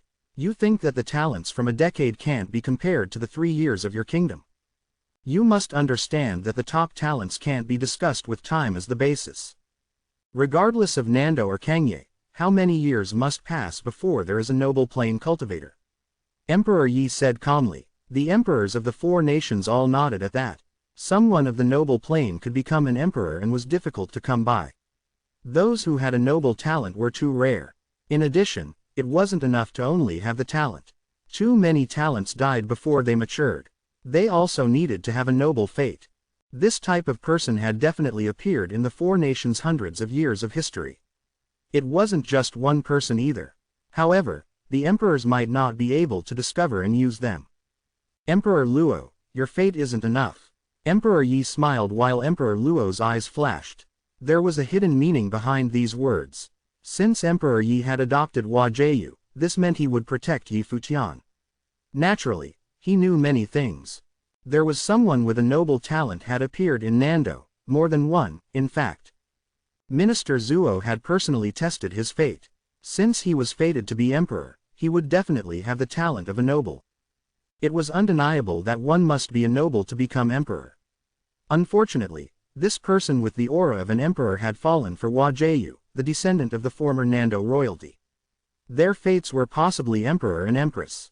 This way, even if they had the noble talent, Emperor Luo couldn't use them for himself or keep them. If Hua Jieyu had agreed to become crown princess, her fate could be used for Luo Junline, but it was just a pity now. Oh, Emperor Luo smiled thinly. The noble talent is rare but it appears occasionally. Most die during the process of strengthening though. How many can truly become a noble? There was murderous intent in those words. Emperor Luo is right, Emperor Yi said. I heard that your crown prince, Luo Junline, is also believed to have the noble talent, right? I wonder if he'll have the chance to grow into someone of the noble plane.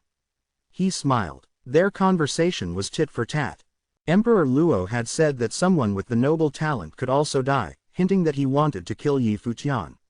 Emperor Yi had counterattacked. Luo Junline also had the noble talent. Would he die as well? In actuality, he was warning Emperor Luo, try and harm my people. Emperor Luo's lips curled into a sneer sharper than a blade. Yi Futian naturally overheard their conversation. There were hidden meanings behind their words. He understood that Emperor Yi would protect him. Otherwise, he wouldn't have been brought here. Are you two speaking in riddles? The emperor of the Yunshu nation said.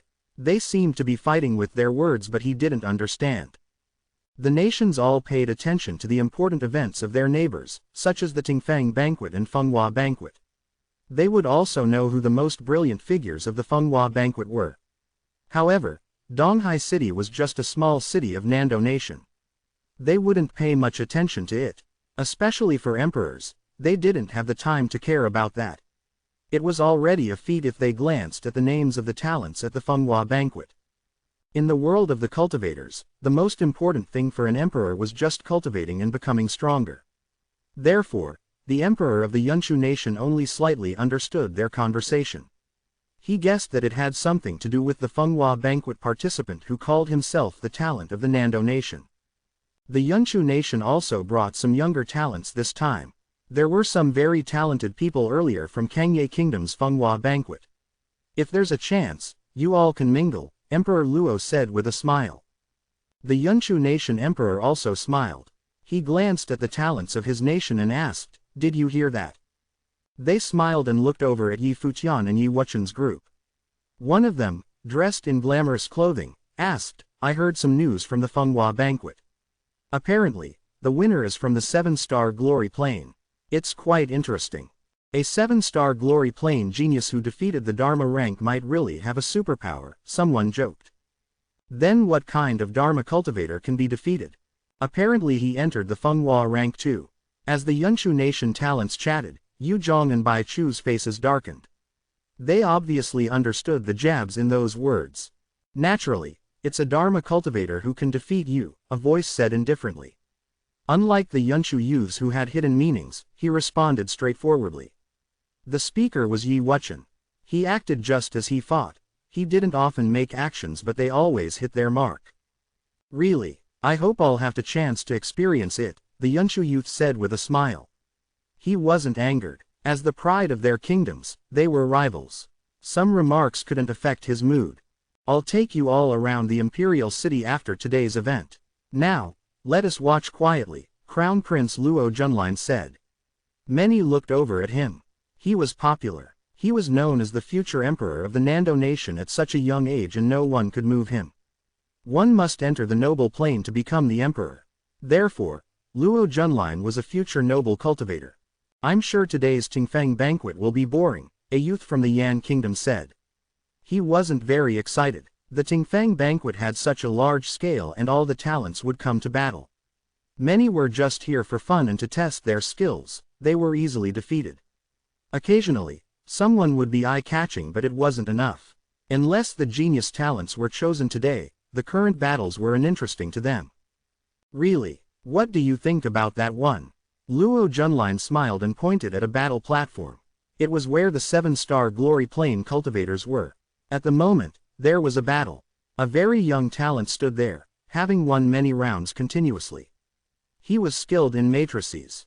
He could create one per step and use these arrays to fight without using up any time. He'd been fighting and continuously defeated strong cultivators from everywhere. No one was his match. In fact, they were defeated instantly. The matrices he carved could collect spiritual chi from every element and transform into an impossibly strong spell. The power was horrible. "I'm afraid no one in the Glory Plane can defeat him," Minister Hua said. This must be Yun Tianao, the talent that Yan Shao had told him to keep note of. Yan Shao had said that his life spirit was the matrix. He could use full elemental spiritual chi to carve matrices and had limitless potential. If he had a good teacher, he could wow the world. Yi Futian also gazed at the battle platform. He was shocked when he saw the youth because he knew him. It was the one Yi Futian had fought with when the Heian Academy came to challenge the Qingzhou Academy. He'd used tactics of the inscriber to defeat others. Compared to then, Yun Tianao was much more mature now. He won many more rounds before stopping. His gaze moved to the emperor's stand. Yi Futian realized that Yun Tianao was looking at him. It seemed that Yun Tianao still hadn't moved on from that fight. Yi Futian smiled and watched Yun Tianao walk toward somewhere in the crowd. Following his direction, Yi Futian saw Yan Shao and the strong cultivators of Donghai Academy. He even saw Lin Shui, looking at him with her pretty eyes. The Donghai Academy. Yi Futian's eyes scanned Yan Shao and they flashed coldly. The place he had once cultivated at was very memorable. Chapter 133 Do What You See Fit. Chapter 133 Do What You See Fit. Many students from Donghai Academy were participating in the Tingfeng banquet. After seeing Yun Tianao, Yi Futian also saw Zhou Qing and Zhou Mu arrive at the platform to defeat their opponents. Zhou Qing and Zhou Mu were in the same plane and can both be considered geniuses. Zhou Mu was the disciple of the art saint and Zhou Qing was known as best of everyone below the Dharma plane. However, during the battle at the school of the Emperor Star, while Yi Futian and Yu Sheng shined above the rest, many of the school's best lost their confidence.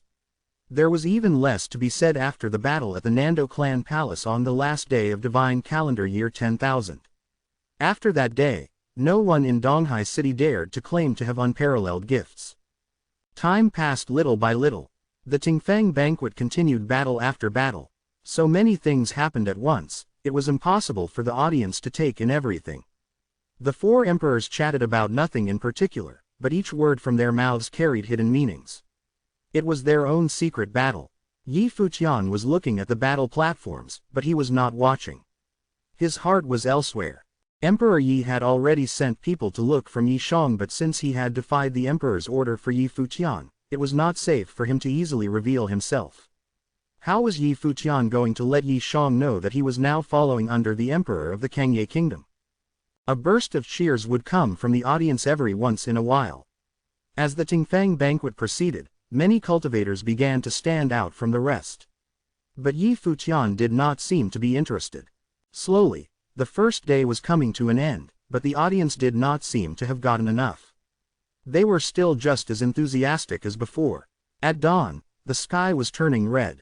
The MCs of the banquet exchanged a look, nodded, and waited for the current round of battles to end before announcing that the first day of the Tingfang banquet was officially over and battles would continue the following day. Many audience members had not gotten enough, but they knew that this was only the beginning to the multi-day event only held once every 10 years. It was only going to get more interesting. The thought of this had them anticipating the events to come. Many people looked towards where the emperors were seated. 4 emperors had gathered here today. To everyone, it was hard enough to catch a glimpse of one emperor on a normal day. It was only possible during special events, like the Tingfang banquet. Now that they were able to see 4 emperors at once, many people were going to be bragging about it for a long time. Where the emperors sat, Emperor Yan spoke up, "As the Tingfang banquet the only reason you have invited us to the Nando nation, Emperor Luo." Emperor Chu and Emperor Yi's eyes fell on Emperor Luo. They saw him smile before saying, "Brother Yan, are you getting impatient already? What's so bad about watching the battles between younger generation cultivators in our free time? Besides, it's rare for all of us to be gathered like this. Later, we can talk about cultivation and check up on each other to see what we can improve on. It'll be better than cultivating on our own, right?" "Well, he isn't wrong," chuckled Emperor Chu. "Then let's go," said Emperor Luo. "What about them?" Emperor Yi asked, looking at the people behind him. "Crown Prince Luo Junlin will show them around. Just let the youngsters wander freely. They won't be comfortable with us around," Emperor Luo said. Emperor Yi did not say anything else. The 4 of them walked away alone, not bringing anyone with them. After all, they were the strongest, most powerful cultivators across 4 countries. There was no need for them to bring bodyguards. After the 4 emperors left, Crown Prince Luo Junlin smiled at the others. He said, "Everyone has come a long way. I have set up a dinner at the Kixing Lake to welcome you all. We'll be able to walk around the city and I can show you the beautiful sights of the Nando nation's imperial city. This way please." He led the young people from the 3 countries forward. Yi Futian followed along as well. Yu Sheng stared coldly at Luo Junlin's back.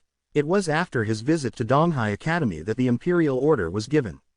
On the other hand, nothing seemed to have affected Yi Futian. It was almost as if he didn't know Luo Junlin. Yi Futian walked quietly. Behind the 2, many powerful cultivators followed. There were some from each country. Among the people walking up in the front, were not only the top talents of the different countries but princes and princesses as well. More powerful cultivators, such as Jing Yu from the Kangye kingdom, followed behind the group. They stayed far away as to not disturb the group. The Kixing Lake was not far from the imperial palace. It was located at the center of the imperial city.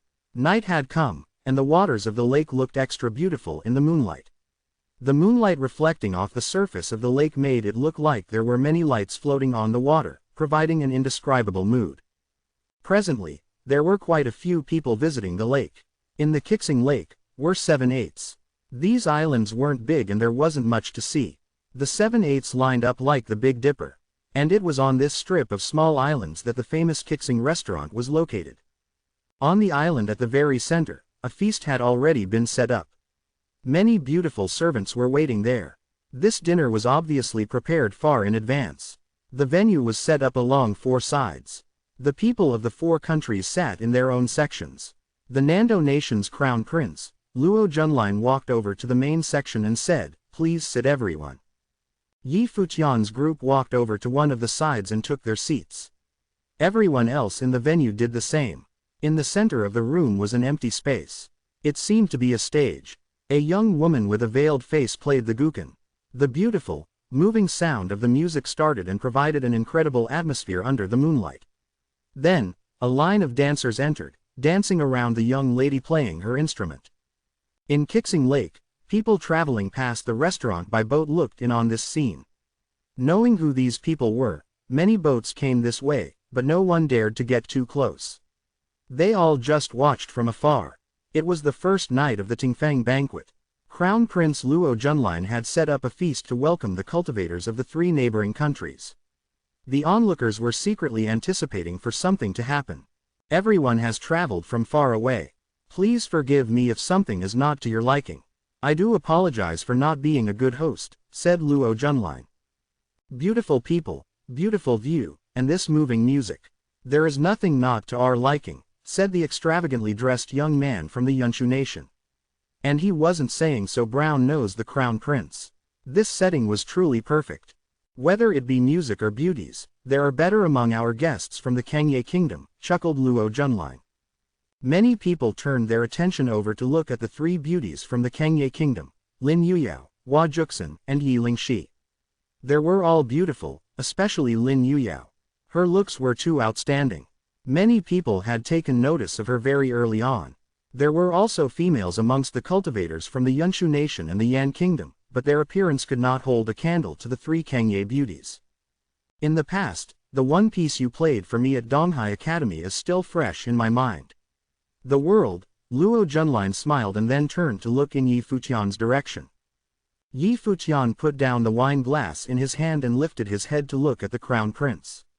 Luo Junlin was still as he used to be. A face of arrogance. Even today, he still gave Yi Futian looks of superiority. He still thought Yi Futian was inferior and a joke. I take back what I said in the past. The piece is not suitable for you. Yi Futian smiled. It doesn't matter to me. The world known as the Nando nation is too small for me, said Luo Junlin. It seemed that this was not where his heart was. His target was a world larger than just the Nando nation. But let's talk about you. I offered you a great opportunity. If you had taken it and aided me, the things that followed would have never happened. Perhaps that's just your fate, Yi Futian replied calmly. They both spoke sharp words. Luo Junlin thought that Yi Futian should regret the things that happened, but Yi Futian said perhaps that was Luo Junlin's fate, insinuating he should be the one who regrets what happened. The people from the Yunshu nation and the Yan kingdom all looked extremely interested in the exchange between the 2 young men. Who would have thought things would get so interesting right from the beginning? Luo Junlin stared at Yi Futian. He then smiled and asked, "How about you play another piece today?" Yi Futian glanced at him once and picked up his wine glass for a drink. Ignored. Just then, several figures approached. Luo Junlin looked over and saw Minister Hua, who greeted, "Your Highness." "Minister Hua, is something wrong?" asked Luo Junlin. "No, we saw Your Highness here, so I came to greet you on their behalf," said Minister Hua as he pointed in the direction of the neighboring 8. Luo Junlin looked over to see Yan Shao leading a group from Donghai Academy, as well as members of the Nando clan. They all stood there and bowed to him. Yan Shao and Minister Hua were senior and junior brothers, so there was nothing to say about that. But the Nando clan was just trying to get on Minister Hua's good side. "All right, I understand. Minister Hua should go attend to your own business. No need to worry about what happens here," said Luo Junlin. Minister Hua excused himself and took a look at Yi Futian before leaving. Yi Futian returned the gesture and his eyes followed Minister Hua all the way to the next 8. There was something Yi Futian wanted to ask those people. "So, you're the one Emperor Yi picked for first place at the Fenghua banquet?" asked a young man from the Yan kingdom. Yi Futian looked at him and smiled casually. I'm very curious as to how a 7-starred glory plane cultivator got first place at the Fenghua banquet, said a powerful cultivator from the Yan kingdom. Guess I was lucky and looked pleasing to the emperor's eyes, said Yi Futian. Do you guys believe him? The young man from the Yan kingdom asked the Yunshu group. The extravagantly dressed young man from the Yunshu nation smiled. Can't we just battle him to find out? Yan Zan, didn't you want to test out the abilities of first place on the Fenghua rank? Asked the Yan cultivator.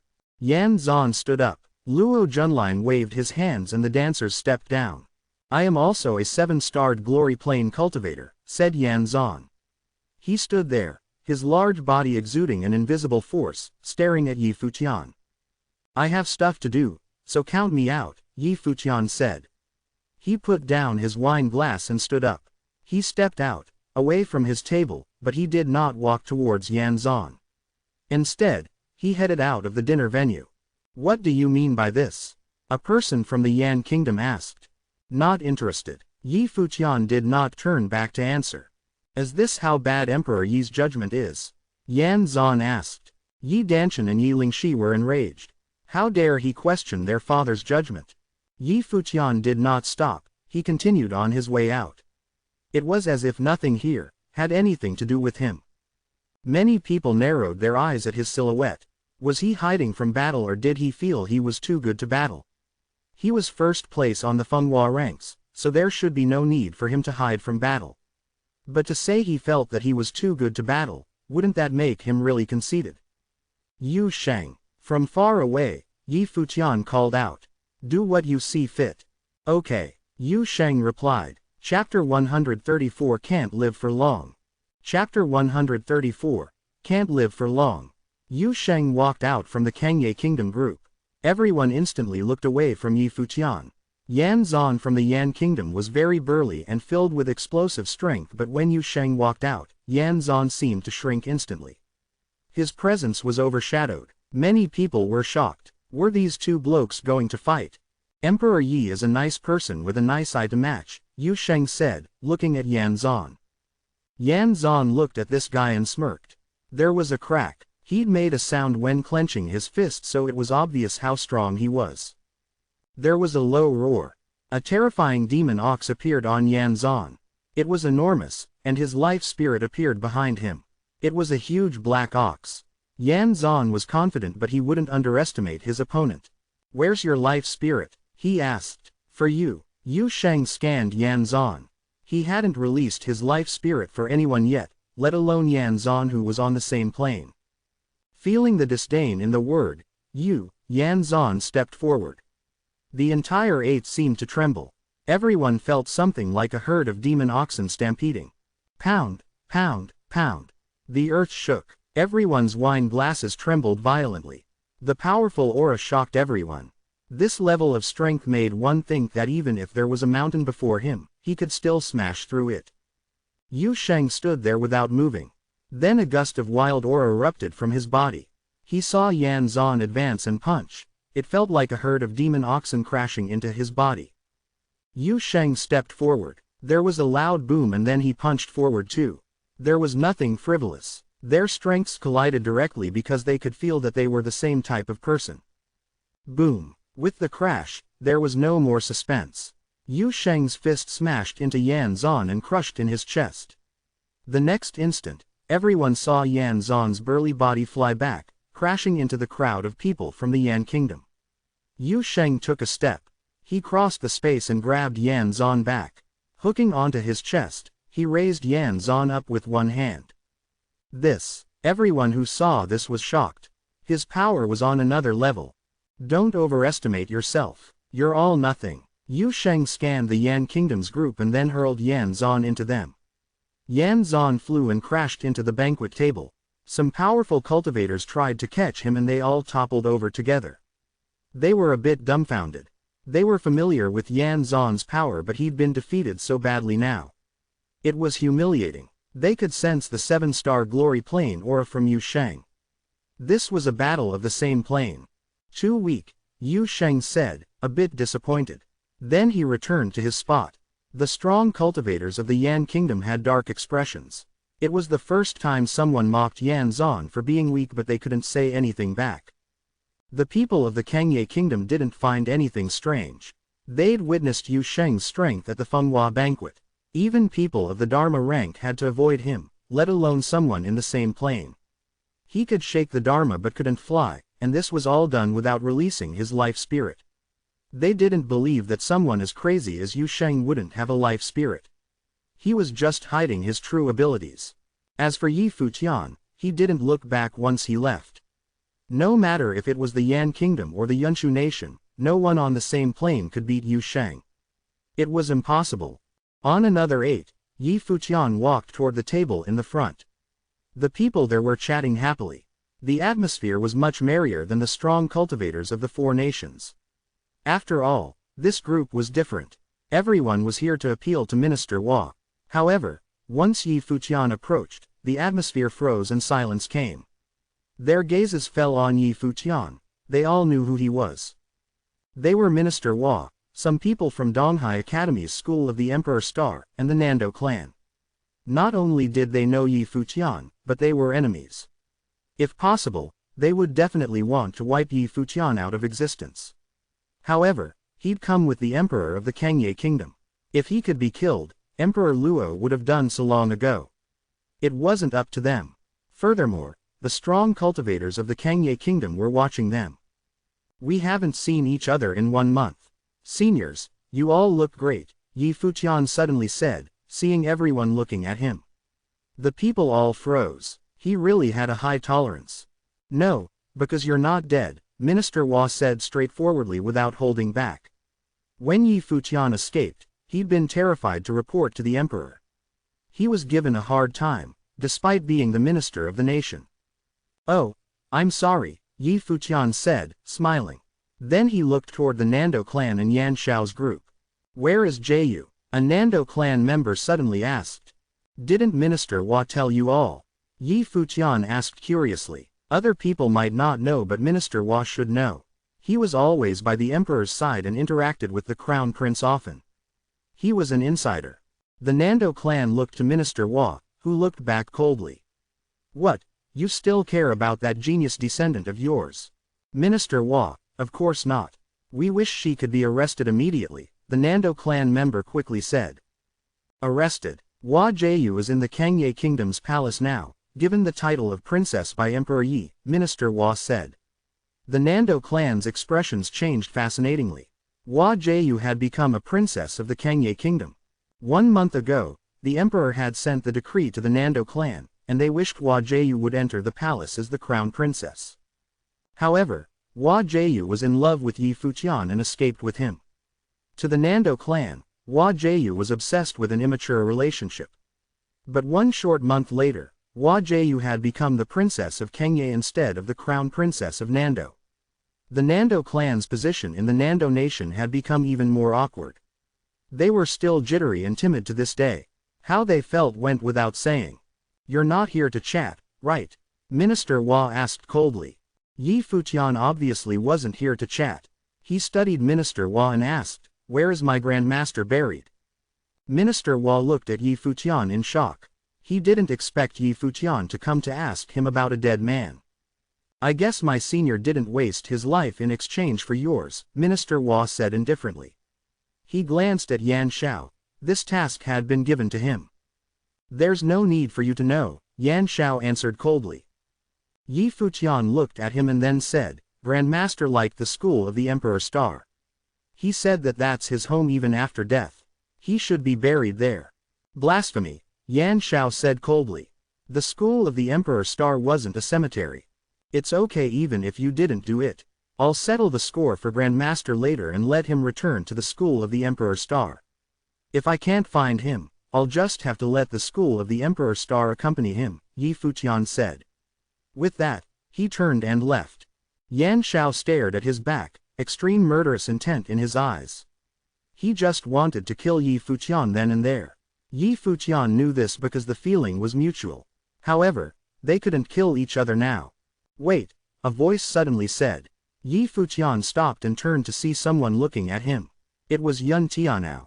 I want to see your true abilities, Yun Tianao said coolly. Yan Shao didn't say anything. Ever since Yun Tianao entered the Donghai Academy, he knew that the youth would become the most talented one of the academy. He was a talent blessed by the gods. He would definitely snatch the spotlight during this Tingfeng banquet. Yi Futian looked toward Yan Shao and the school of the Emperor Star. They seemed to anticipate their battle. Yi Futian, Tianao's talent is at your level, Yan Shao said, somewhat proudly. His eyes smiling slightly, Yi Futian looked at Yan Shao and said, "Oh. Ask him how much of my true abilities he saw when he lost to me back then." Back then, he'd only revealed his talent as an inscriber. He didn't even reveal his mandate sorcerer talent. Yan Shao gazed blankly at Yun Tianao. He didn't know about this because the youth hadn't told him. That was before. The present is different. Yun Tianao's eyes were cold. "I don't have time to play. If you want to fight, then are you ready to die?"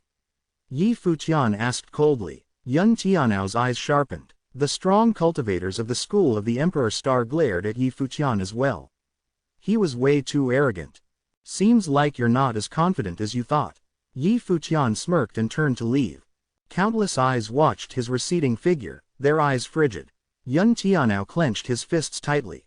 He'd lost to Yi Futian once at the Qingzhou Academy. Then, he thought that he could surpass the other.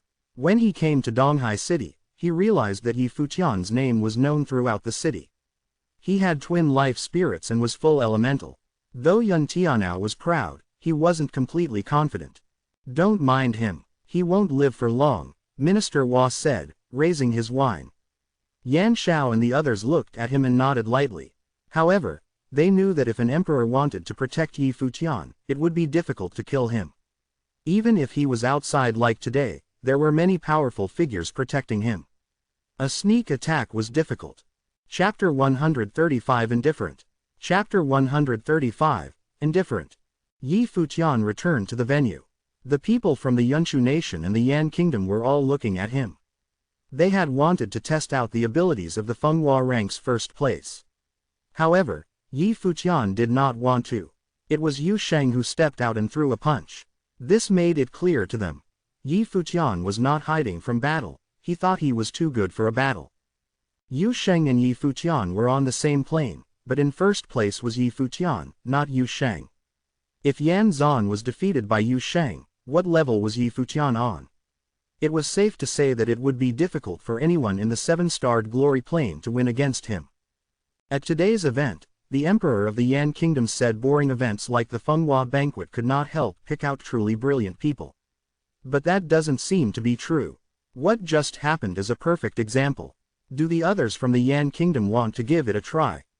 The extravagantly dressed young man from the Yunshu nation opened his mouth again.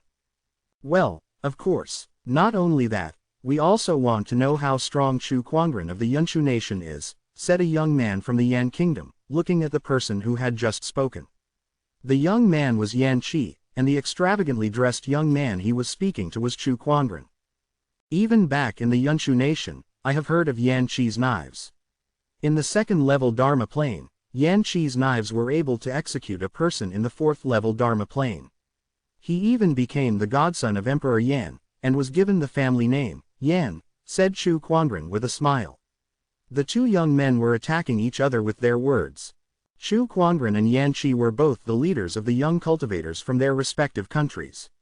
One was an actual prince and one was bestowed the title of prince. Just as Emperor Yan had said, the Yan kingdom was in need of talent, so anyone with extraordinary gifts had a chance at high-status positions. It was even possible to become a prince. Chu Quangren and Yan Qi met eyes. Both of their gazes were sharp like knives. An invisible force spread throughout the venue. Just then, Chu Quangren laughed and the force disappeared immediately. "The Tingfeng banquet has only just begun. Brother Yan, there is no need to rush. The time will come," said Chu Quangren. "It is such a shame that the cultivation of the Fenghua rank's first place is so low. That's no fun at all. If he were in the Dharma plane, then things would be so much more interesting." Even though they had all heard that Yi Futian defeated Dharma plane cultivators during the Fenghua banquet, they would not accept this as proof of Yi Futian's powers. Realization of Dharma that could be defeated by a mere seven-starred glory plane cultivator was definitely looked down upon. Chu Quanren and Yan Qi's gifts were able to overpower every one of the younger generation cultivators in their respective countries, so there was no need to question just how strong and powerful their gifts were. But it's a relief that Yi Wuchen is also on the Fenghua rank, said Chu Quanren. A moment later, he looked at the figure seated quietly across from him and said, Yi Wuchen, you were the most powerful participant of the Fenghua banquet and is second place on the Fenghua rank. If Yi Futian did not defeat people levels above him, you would have been in first place. You know quite a lot, said Yi Wuchen. He put down his wine glass and finally looked up at Chu Quanren, breaking his silence. It's not hard to find out about these things. After all, the Kangye Kingdom's Fenghua banquet isn't exactly a small event, answered Chu Quanren. News circulated in the imperial palace, and as a prince, it was not difficult for him to find out about every battle that went on during the banquet. Even though Chu Quanren was not present at the event, two people made an impression on him purely based on the reports he received. One was Yi Futian, who battled across plains, and the other was the invincible Yi Wuchen. Between these two people, Yi Futian's level of cultivation was much too low to pique his interest. Chu Quanren was very obviously more interested in Yi Wuchen. But I don't know anything about you, Yi Wuchen said nonchalantly. An awkward smile was frozen on Chu Quanren's face. Yi Futian chuckled. Yi Wuchen was indeed an interesting person. Chu Quanren, it seems you're not as popular as you had thought, laughed Yan Qi. You're just the same. Yi Wuchen opened his mouth once again. Yan Qi gave him a strange look. Yan Qi knew that Chu Quanren was extremely insolent, but he would never have imagined that he would meet someone even more arrogant today. Yi Wuchen was not being arrogant. In his opinion, cultivation was not an easy task. Swordsmanship required a lot of time for exploration and refinement. Where would he find the time to inquire about cultivators of the Yunshu nation and the Yan kingdom? To Yi Wuchen, if he wanted to find out about someone's abilities, one duel was all it took. Why complicate something that could be taken care of so easily? That's okay. You'll get to know us eventually. Chu Quanren smiled at Yi Wuchen. Then, to the people seated beside him, he said, didn't you guys want to see what kind of realization of Dharma the Dharma plane cultivators defeated by a glory plane cultivator possessed? This is your time. As soon as he finished speaking, a person from the Yunshu nation walked out, looking toward the group from the Kangye kingdom. He said, would you guys mind enlightening me with your skills through a battle? Bai Chu and Yu Yang's expression darkened. They knew when they lost to Yi Futian that the news would spread all over the Kangye kingdom and become history that could never be erased, but they never thought the news would travel so far that even neighboring countries would know about their defeat. Now, they were even being taunted about it. Bai Chu walked out. Although he was defeated by Yi Futian, he was still the #1 student of the Qin clan. His abilities were definitely not weak, or else he would not have made it on the Fenghua rank at all. After his defeat by Yi Futian, Bai Chu defeated many other opponents and was picked by the emperor to enter the rank. The two cultivators walked to the side. The area in the center of the venue was obviously not spacious enough. Very quickly, a guqin sounded. As a musical sorcerer prodigy of the Qin clan, Bai Chu's musical sorcery was very powerful. The Qin clan was the guqin orthodoxy of the Kangye kingdom. They were definitely deserving of this reputation. However, in the end, Bai Chu was defeated. Everyone present from the Yunshu nation was also the best of the younger generation cultivators. The Yan kingdom was humiliated a while ago when they were immediately defeated in battle with Yu Sheng. There was no way the Yunshu nation would make the same mistake. So, the person who fought Bai Chu was actually extremely powerful. Amongst the younger generation cultivators from their country, he was one of the most gifted. But Bai Chu had no prior knowledge of this. All he knew was that he was insulted and then was defeated once again. The high-spirited prodigy of the Qin clan had lost his elan. Afterwards, the people of the Yan kingdom joined in on the fun and challenged Yu Zhong. Just the same, Yu Zhong was also defeated. The Yan kingdom's victory made up for the humiliation they received after the previous battle. The defeat of Bai Chu and Yu Zhong answered the Yunshu nation's question. What kind of realization of Dharma could be defeated by a glory plane cultivator?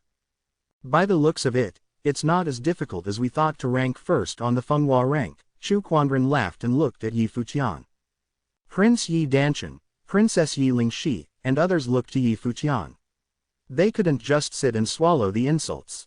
The Kangye kingdom had already lost twice. Even Bai Chu and Yu Zhong had turned their eyes to Yi Futian. If he made a move, then maybe they could prove themselves to the Yunshu nation and the Yan kingdom. Yi Futian acted as if he did not hear anything Chu Quanren had said. Yu Sheng, he called. Quote. No one said a thing. Was he going to make Yu Sheng fight again? Here, answered Yu Sheng. Yi Futian looked towards him and stood. Smiling, he said, I'm full. Let's go. Quote. Yu Sheng blinked and replied, okay.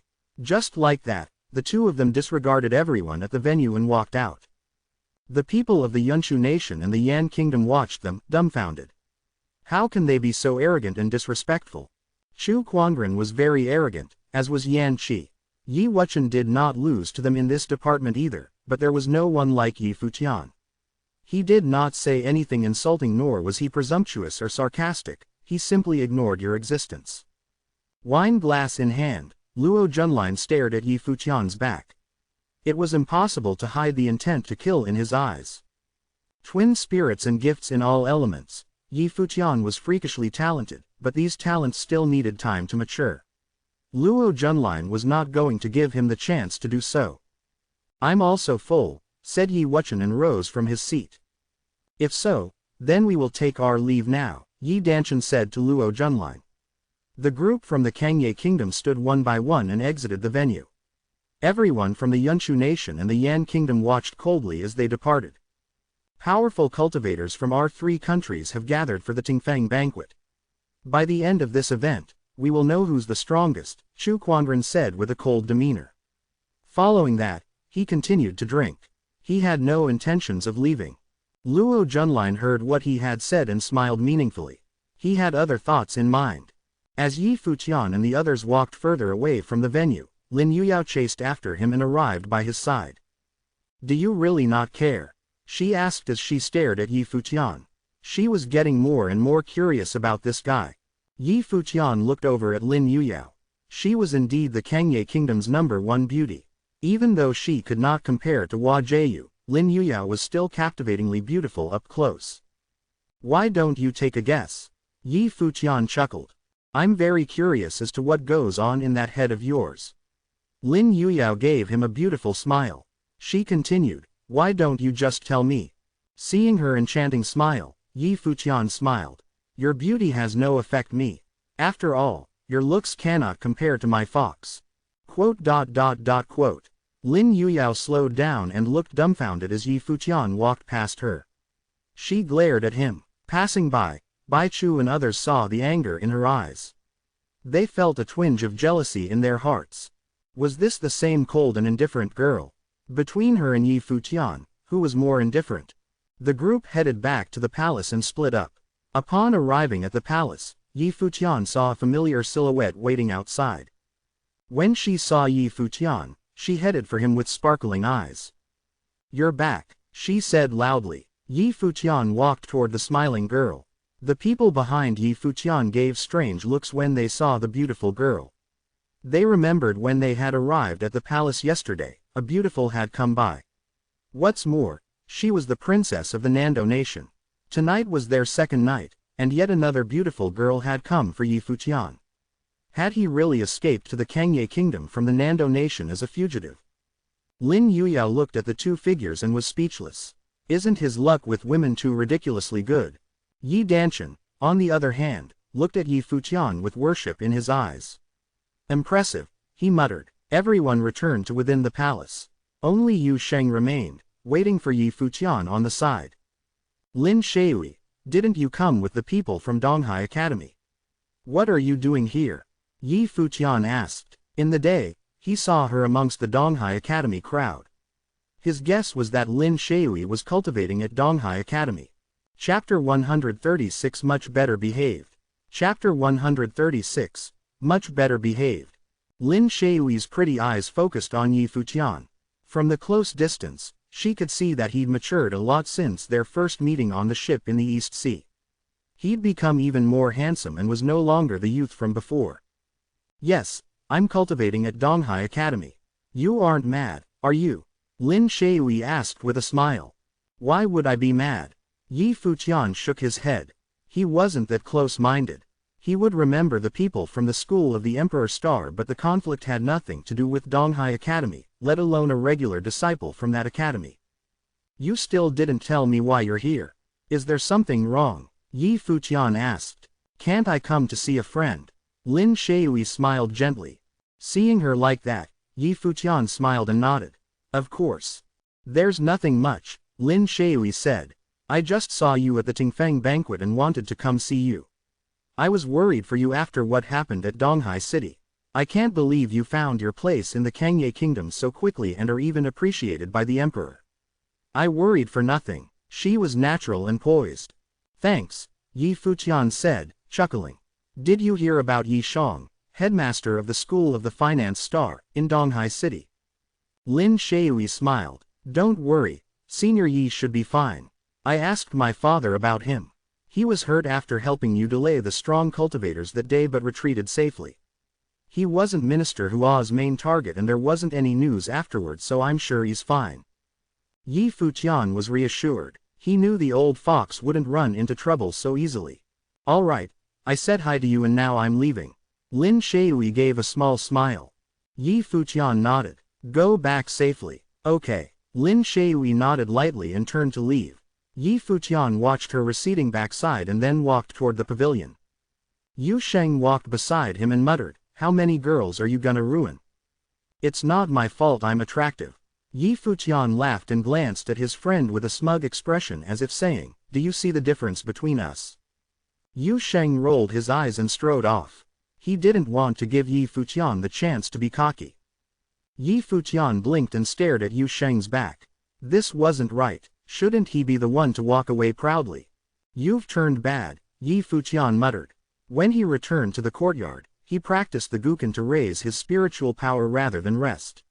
Ever since he began cultivating, his experiences and changes in his mind made him desire more and more to advance in planes.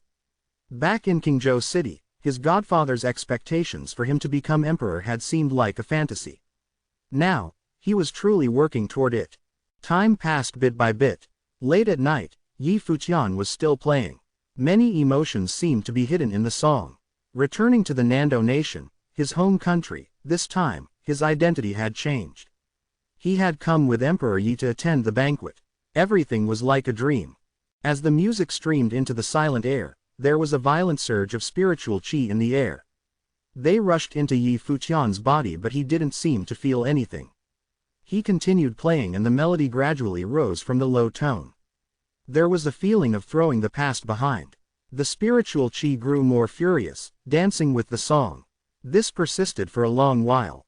When the last note sounded, there was sudden silence and the spiritual qi was sucked into his body. His eyes flew open, sparkling.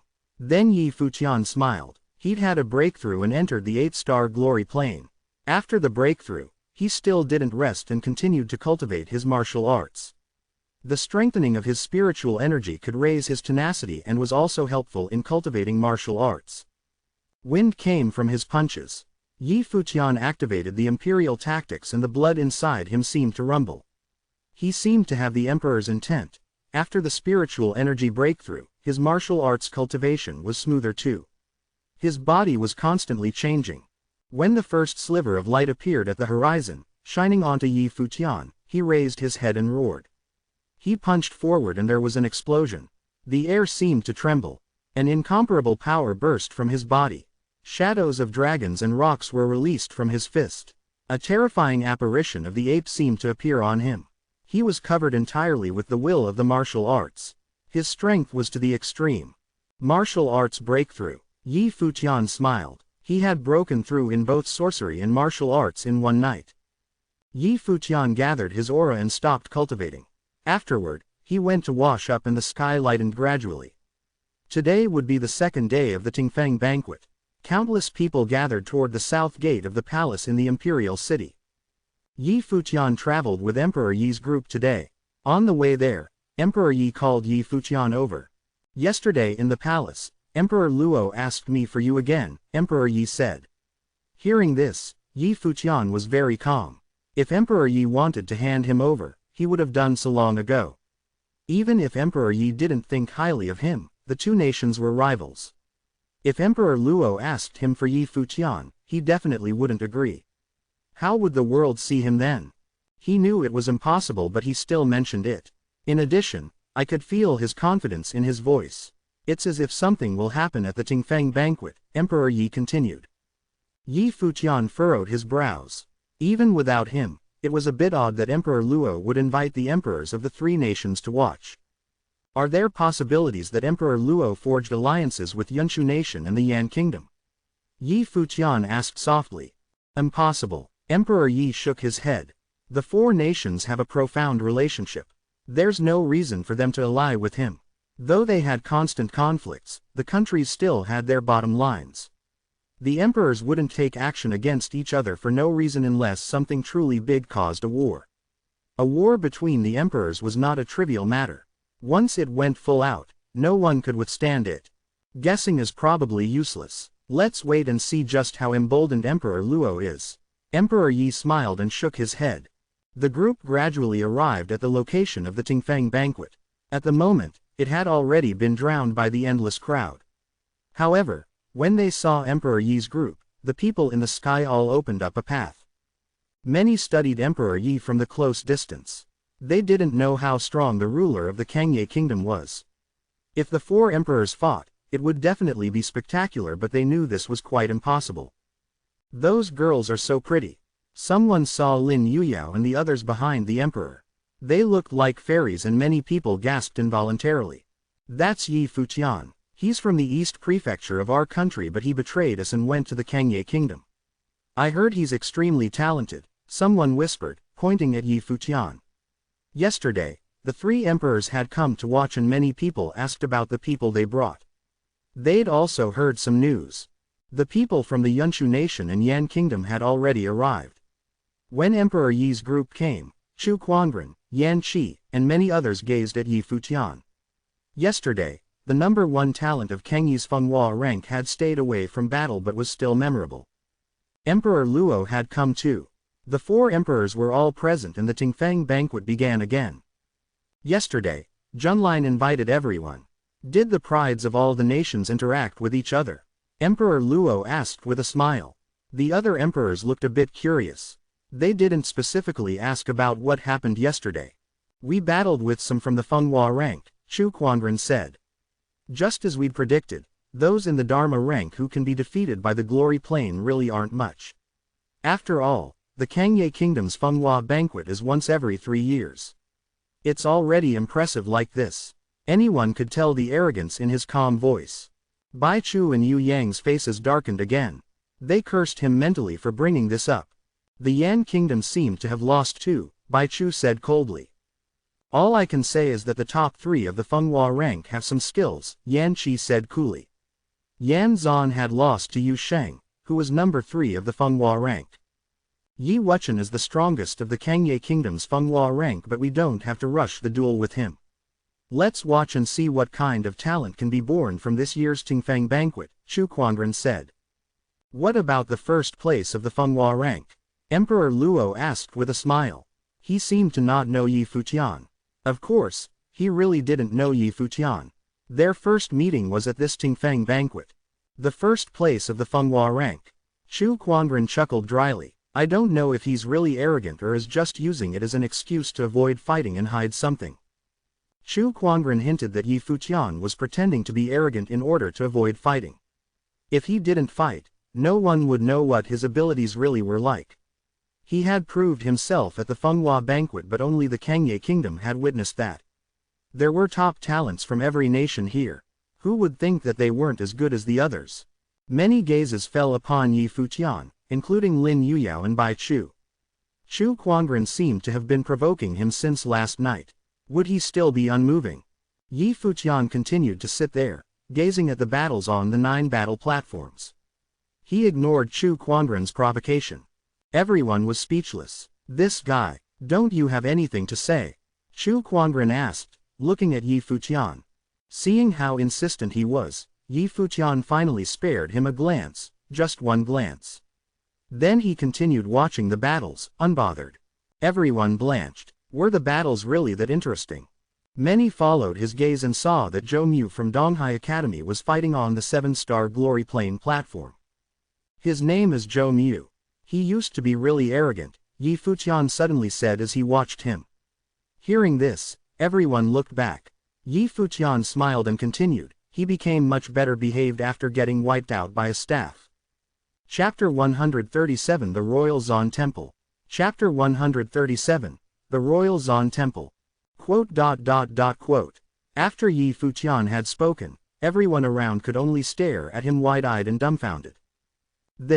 Even his fellow cultivators on the Fenghua rank were speechless. Yi Futian was just too arrogant. But at the same time, hearing him insult others was a great feeling. Even Bai Chu was feeling better about Yi Futian. Good thing Yi Futian didn't use my defeat as an example. Would Zhou Mu spit blood in anger if he heard what Yi Futian said? Emperor Yi blinked a couple of times. The young man he picked for first place on the Fenghua rank was one with personality. Everyone from the Yunshu nation and the Yan kingdom were frozen in shock. They watched as Yi Futian continued to focus on the battle platform. Although it was not specified that Yi Futian was speaking to Chu Quanren, the latter could not stand what Yi Futian was saying. The emperors could not help but turn their attention to Yi Futian, especially the emperor of the Yunshu nation. Chu Quanren was his son, so he knew well of his abilities. Where did this glory plane nobody get the courage to speak in such a manner? However, he was an emperor. So naturally, he was not going to involve himself in a conflict between those of the younger generation. But still, listening to what Yi Futian was saying, he was asking for a beating. Chu Quanren was dazed for a moment. Then, he sneered and said, all geniuses are arrogant. There is no need for surprise. But to hear a mere glory plane cultivator like yourself speaking out so wildly is a first. It's a bit absurd. If you were in the Dharma plane, I wouldn't have minded personally teaching you how to conduct yourself properly. Yi Futian turned to Chu Quanren with a slight smile on his face. All right, if I get the chance, I'll definitely ask for your advice. Let's wait until you enter the Dharma plane. Chu Quanren turned his head away from Yi Futian, no longer looking at him. Chu Quanren was not his real name, but this name was much more well-known than his original name. After a while, people had forgotten his real name. This went to show just how wild Chu Quanren was. But now, Chu Quanren had met his match. We'll just wait to test him out after the results of the Tingfeng banquet are announced, said Yan Qi.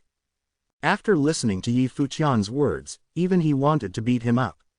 How could Yi Futian compare Chu Quanren to an opponent he once defeated, and go as far as to say he'd be much better behaved later? The young man on the battle platform, Zhou Mu, was indeed talented, but how could he be compared to Chu Quanren? Chu Quanren was the most powerful cultivator of the younger generation in all of Yunshu nation. Yi Futian shook his head lightly. He was not very interested in what they were talking about. The only thing he would gain from defeating the prodigies of the Yunshu nation and the Yan kingdom was praise. It would also make him more enemies. There was no need for Yi Futian to prove himself to the others. Even last night, when Chu Quanren tried to provoke him, Yi Futian just left, not wanting to deal with him. How fitting of a person who once defied my order, thought Emperor Luo. He then called out, Yi Futian. Yi Futian's eyes brightened and he turned his body around, his eyes falling on Emperor Luo. Emperor Luo had eyes filled with arrogance and pressing air of royalty surrounding him. One would not have been able to guess that he had usurped the throne to become emperor. In these 300+ years, he had already gotten used to this identity. He was the emperor of the Nando nation, the one and only. It was because of this that he was so domineering and had no respect for others. This was also why he was able to make those two unreasonable orders. Had you followed my order and come to the imperial city, perhaps I would have given you another chance. Why did you have to try so hard to escape? Now, your ending will remain the same. Do you ever regret your decision? Emperor Luo suddenly asked bluntly. There was no beating around the bush. Yi Futian looked at Emperor Luo. Just as Emperor Yi had said, he was very confident that he would get Yi Futian. Where did Emperor Luo get this confidence from? What's done is done. Why would I regret it? Yi Futian said nonchalantly. You're right, chuckled Emperor Luo. People usually don't have regrets until they reach a dead end. Nando Nation is my world. My order is the order of the heavens. If you defy my order, then you are going against the mandate of heaven. Even if what Minister Zuo foretold is true, that you really are fated to become emperor, it wouldn't change a thing. The other emperors looked strangely at Emperor Luo, then at Yi Futian. This young man who was first place on the Fenghua rank had the fate of an emperor. Hearing these words, Yi Futian remained calm. He was simply curious as to why Emperor Luo would say these things here and now. His every word dripped with arrogance. Only Yi Futian knew, if Minister Zuo truly had told his fortune, he was not just fated to become emperor. Yi Futian looked to Minister Zuo, who was seated right below Emperor Luo. He sat there quietly, as if he truly no longer cared for such things. "If it makes your majesty happy, you are welcome to say anything you want," smiled Yi Futian. He did not try to go against Emperor Luo. Right now, Yi Futian still lacked the ability to challenge him. "Even if you possess the fate of an emperor, you should consider yourself lucky to be able to become my son's study attendant," said Emperor Luo. "Unfortunately, you did not know to cherish such an opportunity." Yi Futian did not reply. Everyone in the Nando Nation knew that out of all of Emperor Luo's children, he doted on Crown Prince Luo Junlin the most. He was made Crown Prince from a very young age, and was going to inherit the throne in the future. His gifts were like no other, and he was thought of as peerless throughout the whole Nando Nation.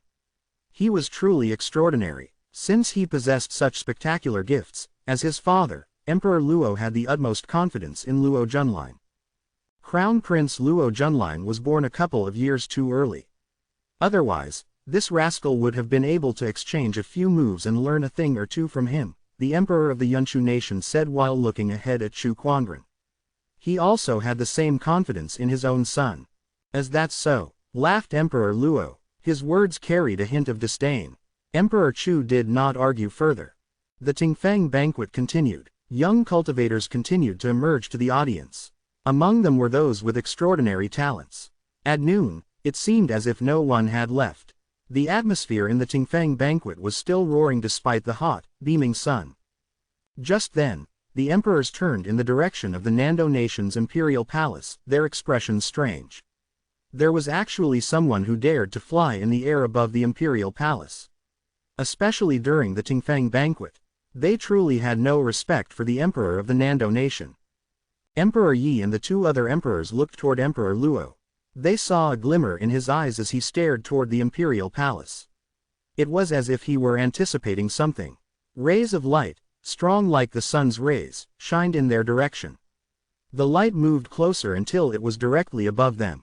A roar erupted through the air and the audience of the Tingfeng banquet looked up to the sky in shock. Who dares to be so disrespectful in the audience of the four emperors? The Tingfeng banquet will stop for the time being. Everyone, step down from the battle platform, Emperor Luo stood and announced. His voice reached the 9 platforms, sending chills down the backs of all participants. Even those in the midst of a heated duel did not dare to go against the emperor's order and halted immediately. Everyone scampered off the platforms. In mid-air, 3 figures stood loftily. They were basked in the sun's rays and reflected an even brighter light. The 3 of them floated above the 4 emperors as if that was how it was meant to be. The haughty expressions on their faces said that they thought nothing of the emperors or the Tingfeng banquet. Noble Plain, Emperor Luo, Emperor Chu, and Emperor Yan's eyes sparkled. 3 noble plain cultivators had arrived in the Nando Nation. No wonder they had no regard for anything and even flew over the imperial palace. This was a truly frightening situation. The aura of the 3 guests combined was stronger than that of the 3 emperors. While they were shocked, they were also confused. In the 100 lands of the Eastern Barren Territory, which country could have sent out this terrifying lineup? The large crowd present at the banquet were even more curious. To them, the noble plain meant the emperors. A once-in-a-lifetime occurrence, these 3 people seemed to have powers above the emperors. Who were these people who dared to disregard the emperors? "Where is Luo Junlin?" the leader of the group asked. Emperor Luo's eyes widened. Has the time finally come? It was quicker than he anticipated. Luo Junlin stood, fists clenched. There was a hint of excitement in his eyes. With steady steps, he headed toward the trio. Looking up at them, he said, "My most humble greetings, seniors." "Let us take a look," said the leader. Luo Junlin nodded and released a frightening force of energy in front of everyone's eyes. A golden light washed over the skies. Luo Junlin was enveloped in an air of royalty, projecting the aura of a young noble. He was insufferably arrogant. Noble will. Emperor Yi and the two other visiting emperors were shocked. They stood from their seats, looking up at the sky. They seemed to have a few things figured out. In this moment, Emperor Yi finally understood why Emperor Luo was so confident. He actually sent Luo Junlin into that place. And Luo Junlin succeeded. This meant that he possessed a scary gift. During your trial in the ancient barren world, you acquired the noble fate. We come from the Eastern Barren Territory's Royal Zon Temple. Are you willing to join us? Asked the leader. Luo Junlin bowed in respect and replied, I am. All right, are you going to leave with us now or will you come alone a little later? The leader asked. I still have some business to take care of and will head over at a later time, answered Luo Junlin. Very good then, nodded the leader. He handed a badge to Luo Junlin and said, this is the Royal Zon emblem. Infuse your spiritual energy into the emblem and we will know whether you are alive or dead. From now on, you are a student of the Royal Zon Temple. Come within 3 months. Yes, senior, bowed Luo Junlin. Goodbye, nodded the leader. Then, the three of them flew away, turning in rays of light. From beginning to end, they did not look at the 4 emperors even once. It was as if in their eyes, the emperors, who were above all, were not worthy of even a single glance. Take care, senior, said Luo Junlin, still bowing. Emperor Yi and the other 2 emperors stared at Luo Junlin. Their inner thoughts were all stirred up. The Royal Zon Temple was an extremely powerful force from far away in the center of the Eastern Barren Territory. Chapter 138 Barren Ancient World. Chapter 138 Barren Ancient World. Around the battle platform, countless eyes watched Luo Junlin in the air. They didn't know how powerful the Royal Zon Temple was, but it was clear from Emperor Luo and Luo Junlin's attitude.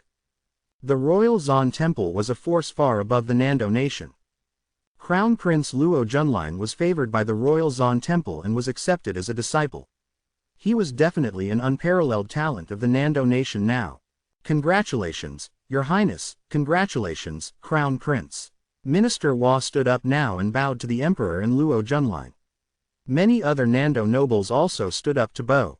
Gradually, the attendees of the Tingfeng banquet all followed. The sight was as majestic as tidal waves crashing.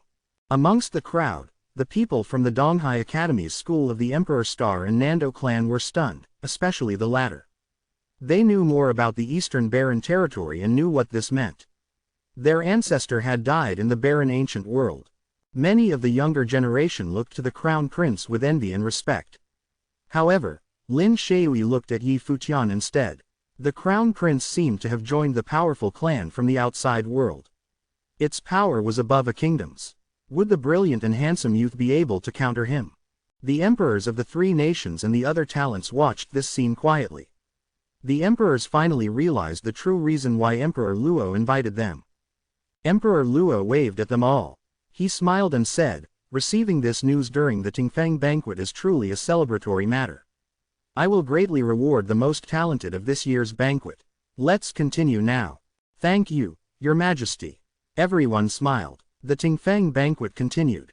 The Crown Prince will cultivate in the Royal Zon Temple and has the noble will. He must become a noble in a few years, Minister Hua said, smiling. Emperor Luo was happy to hear this, but the other emperors knew that Minister Hua was just kissing up to him. Luo Junlin was already at the peak of the Dharma plane, but there was still the Arcana plane after that. Entering the noble plane in a few years was a fool's dream. However, he had received the noble will in the barren ancient world and would cultivate in the Royal Zon Temple. Becoming a noble figure was just a matter of time. Congratulations, Brother Luo, the emperors of Yunshu and Yan commended. They were jealous, but they still had to say something. Once Luo Junlin became a noble, there would be 2 figures of the noble plane in the Nando nation. In addition, Luo Junlin could reach a higher plane in the Royal Zon Temple. They couldn't become rivals with the Nando nation's royal family. Thank you. Emperor Luo chuckled and looked over at Emperor Yi. Emperor Yi, What do you think? He asked with a smile.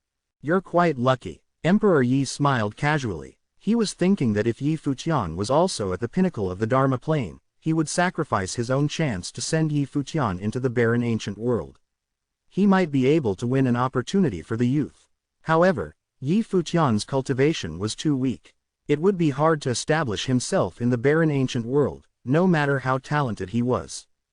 Lucky. Emperor Luo sneered and said, I suggest Emperor Yi reconsider his actions. Perhaps I can overlook the rejection from before. As he spoke, he glanced at Yi Futian. He obviously wanted to force Emperor Yi to hand him over. If you believe in Luo Junlin so much, why must you always ask me for the boy? Emperor Yi asked, looking at Luo Junlin. Or are you unconfident in him, thinking that he's not comparable to Yi Futian? Nonsense. Emperor Luo scoffed. If you insist, then just wait and see. Luo Junlin glanced at Emperor Yi. Then his gaze fell upon Yi Futian, disdain filling his eyes. Yi Futian didn't care about Luo Junlin's gaze. He wasn't familiar with the royal Zan temple. Whether Luo Junlin joined them or not, he wasn't a threat to Yi Futian yet, so why did it matter? It would just be harder to kill him in the future. Right now, Yi Futian was thinking of something else. It had been so familiar when Luo Junlin released his noble will earlier. That day at the brink between life and death in the Donghai city, the emperor's will had appeared in him, giving him the imperial tactics. When he used to imperial tactics afterward, the emperor will would appear.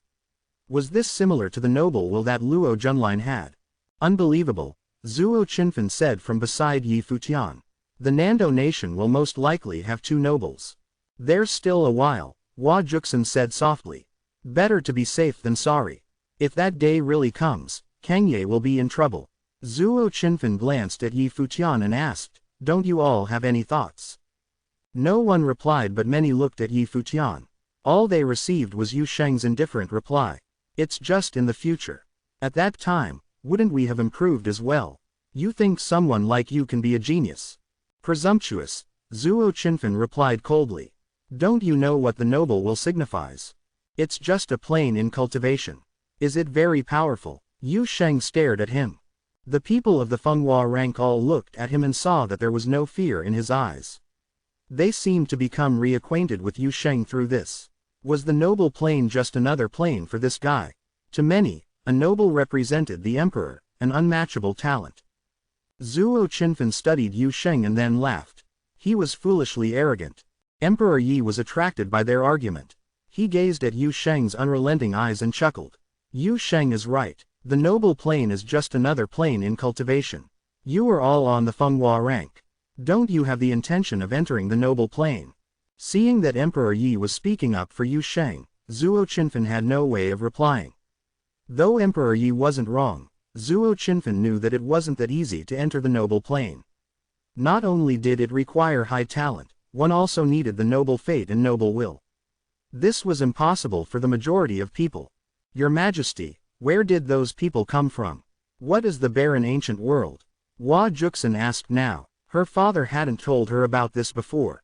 Since you've seen them today, I shall tell you, Emperor Yi said after hearing Hua Juxin's question. Everyone from the Kangye kingdom looked at him full of curiosity. Both the Kangye kingdom and Nando nation are part of the eastern barren territory, but that is not all. The territory is boundless. Even as an emperor, I still don't know just how vast the territory is. Apparently, there are hundreds of nations in the region we live in. It is known as the 100 lands of the Eastern Barren Territory, stretching an immense amount of land. However, this is not the center of the territory. Emperor Yi continued slowly. The center of the Eastern Barren Territory contains countless extremely powerful forces. Those of the noble plane can become kings and emperors in the 100 lands.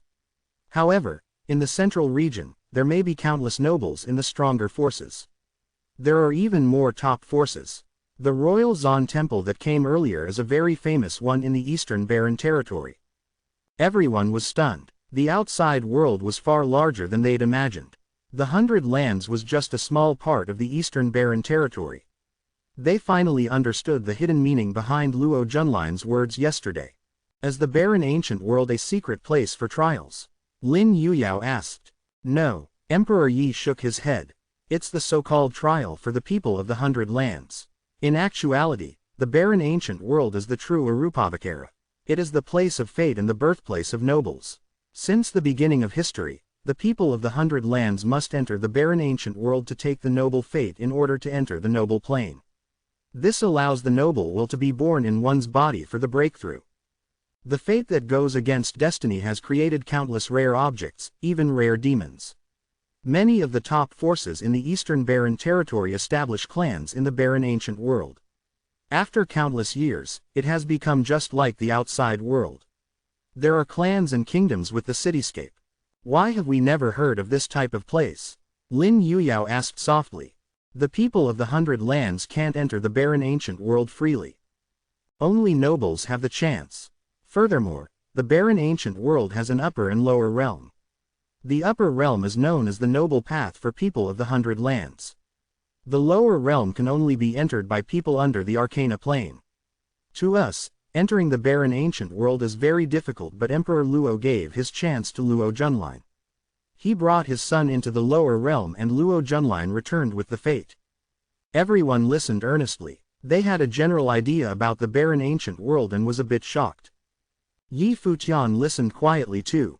He suddenly remembered something. In the Kangye Kingdom's palace, the imperial advisor had said that he went out for the trial with the Nando Emperor.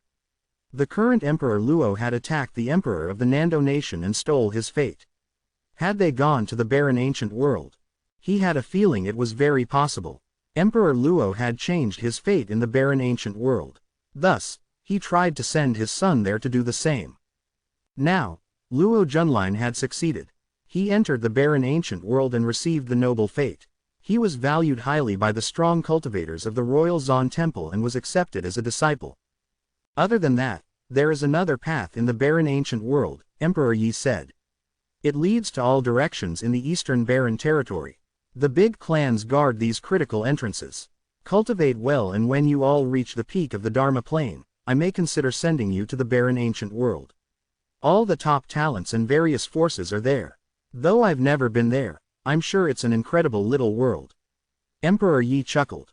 The Tingfeng banquet continued. The Nando nation's citizens were excited. As more and more geniuses appeared, cheers sounded frequently. However, the prides of the Kangye kingdom seemed distracted. They'd always thought that they were the prides living in the center of the kingdom. Now, they suddenly discovered that there was an even more incredible world out there. They were shaken and really wanted to witness the small world filled with the talents of the Eastern Barren Territory. Chapter 139 The Birth of Wings. Chapter 139 The Birth of Wings. At the end of the Tingfeng banquet's second day, Emperor Luo did not extend an invitation to Emperor Yi as he did the day before. Right now, whether it was Emperor Luo or Luo Junline, they were immersed in this triumphant moment. Immediately after the banquet ended for the day, Minister Hua and others rushed over to congratulate the Crown Prince. The nobles of the Nando nation chimed in agreement with the flattering remarks thrown at Luo Junline. They all understood. After Crown Prince Luo Junline entered the Royal Zon Temple, there was a chance that he would not inherit the throne to the Nando nation. He was going to be in an even more fearsome position. If Luo Junline managed to become a big shot in the Royal Zon Temple, then forget about the Nando nation. He would be able to do whatever he pleased in the 100 Lands. He could even build a stronger country of his own. In the 100 Lands, some of the most powerful nations were started in this way, all because of the appearances of more than one noble plane cultivator. Naturally, the people of the Kangye kingdom did not join the crowd. They had already figured out that this was the true reason behind Emperor Luo's invitation. This was the moment he had been waiting for. This put Yi Danshan in such a bad mood that he wanted to return to the Kangye kingdom. However, Emperor Yi was against it. Since they were already here, they must wait until the Tingfeng banquet ended, or else people might think that he, an emperor, was jealous of Luo Junline. After returning to the palace, Yi Futian noticed that Yu Sheng kept his head lowered. He could not help but ask, "What's wrong?" "I'm in a bad mood," Yu Sheng lifted his head to reply. "Because Luo Junline entered the Royal Zon Palace," chuckled Yi Futian. "It's not just that. That father and son duo purposely invited the people of 3 neighboring nations to this event, but it was all so they could gloat. Did they really think that Luo Junline is all that?"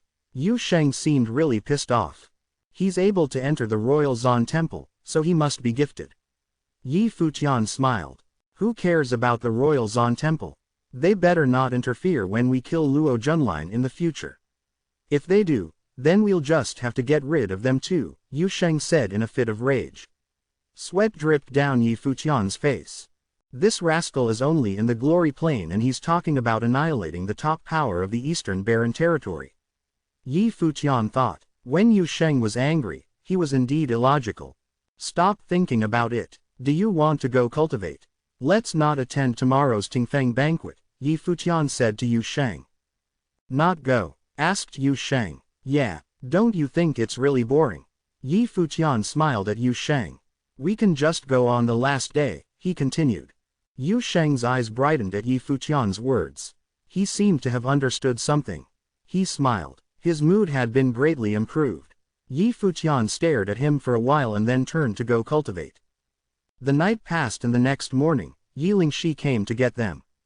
Yi Futian told her they did not plan to attend today's event. When word got back to Emperor Yi, he ordered some people to stay at the palace to protect Yi Futian and then led the others to the banquet. News that the Nando nation's crown prince was admitted into the royal Zan temple as a disciple and was going to become the Nando nation's second noble plain cultivator spread during the night. Thus, there was an obvious increase in the amount of people at today's banquet. There was such an impressive crowd of people. Obviously, Emperor Luo was in a merry mood. The Tingfeng banquet continued and he noticed that Yi Futian was not present. The people of the Yunshu nation and the Yan kingdom had also taken notice. Not only did the first place winner of the Fenghua rank avoid battle before, he's even going into hiding now. Chu Quanren let out a mocking statement when he noticed Yi Futian was absent. You're wrong. Out of nowhere, Yi Wuchen said, he probably just thought it was boring. The banquet is boring and so are the people. If I had known, I wouldn't have come today either. Definitely a good reason. You and Yi Futian are very alike, said Chu Quanren. Perhaps he was deeply affected by what happened yesterday, laughed someone from the Yan kingdom. Although this was the Tingfeng banquet, but the one who stole the show yesterday was definitely Luo Junlin. Many people were stirred and when they returned home, many of them went to seek information on the Eastern Barren Territory and the ancient Barren world. Your Majesty, I'm not coming tomorrow either, Yi Wuchen said to Emperor Yi. All right, nodded Emperor Yi. What are you trying to run away from? Chu Quanren smiled at Yi Wuchen. Don't worry, I'll be present on the last day of the Tingfeng banquet, replied Yi Wuchen. Chu Quanren looked at him, still smiling, and said, good. I'm looking forward to it. Just as Yi Wuchen said, he did not show up for the fourth day of the Tingfeng banquet. Neither did Yi Futian and Yu Sheng. Not just on the fourth day, but as the Tingfeng banquet continued, geniuses kept appearing. The atmosphere was lifted to another level. However, Yi Futian and Yu Sheng were still nowhere to be seen among the group seated by Emperor Yi. Even the people from Donghai Academy and the Nando clan noticed. They thought that Yi Futian was probably triggered by the fact that the crown prince attracted the attention of such a powerful group. Although Yi Futian possessed terrifying gifts that did not lose to that of Luo Junlin's, cultivation was not only based on gifts. It was also about fate. It seemed that Yi Futian simply was not destined to be compared with the crown prince. After Luo Junlin entered the royal Zan temple, he was most definitely not going to allow Yi Futian a chance to mature. These past days, Yi Futian and Yu Sheng stayed in the palace and cultivated. Yu Sheng, who was still in a sour mood, was especially focused. Every time Yi Futian went looking for him, he was focused on cultivating, and so, Yi Futian decided not to disturb him. Within the palace, Yi Futian practiced his punches in the courtyard where he stayed. The will of the emperor flowed within him, causing his every punch to contain a mysterious aura. As he cultivated, this feeling became more and more obvious. He was able to control it more fluently in his attacks. Ah! A deep roar broke Yi Futian's concentration. It was Yu Sheng's voice. Yi Futian felt his heart tense, and he ran towards the noise. Very quickly, he arrived at the location where Yu Sheng was cultivating. Seeing Yu Sheng's current state, Yi Futian's heart clenched tightly. Every time he saw Yu Sheng cultivating in this way, his heart hurt with a needle-stabbing pain. Presently, Yu Sheng was surrounded by a frightening force.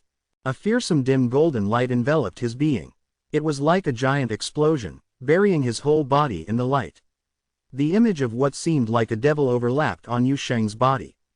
The golden apparition morphed into a terrifying vortex and began to absorb all the spiritual qi in the surrounding area, causing aggressive barbs appeared all over Yu Sheng. After that, Yi Futian witnessed as something began to raise from Yu Sheng's back. The bump continued growing outward. It was because of this that Yu Sheng could not contain his screams of pain. He had his eyes shut tight and was also biting down hard on his lip to try to keep in his screams. Yu Sheng bit down so hard, his lips were now bleeding. It was truly a shocking sight.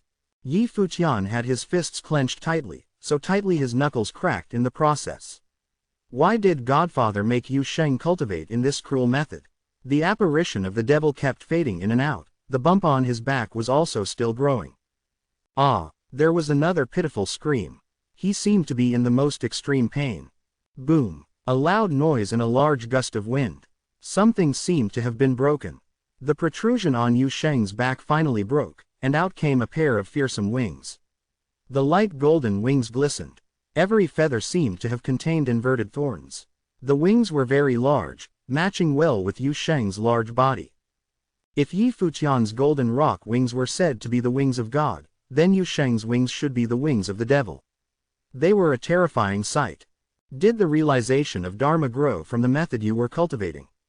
Yi Futian was shocked. With the birth of these wings, flying would no longer be Yu Sheng's weakness. Spiritual qi from all around surged into Yu Sheng's body. In this moment, Yi Futian noticed that it was not only metal spiritual qi, but wind spiritual qi as well. With the birth of the wings, Yu Sheng had also acquired wind elemental gifts. Just then, Yu Sheng opened his eyes. A ray of golden light shot out from his pupils, giving off a violent aura. However, it immediately disappeared when he saw Yi Futian.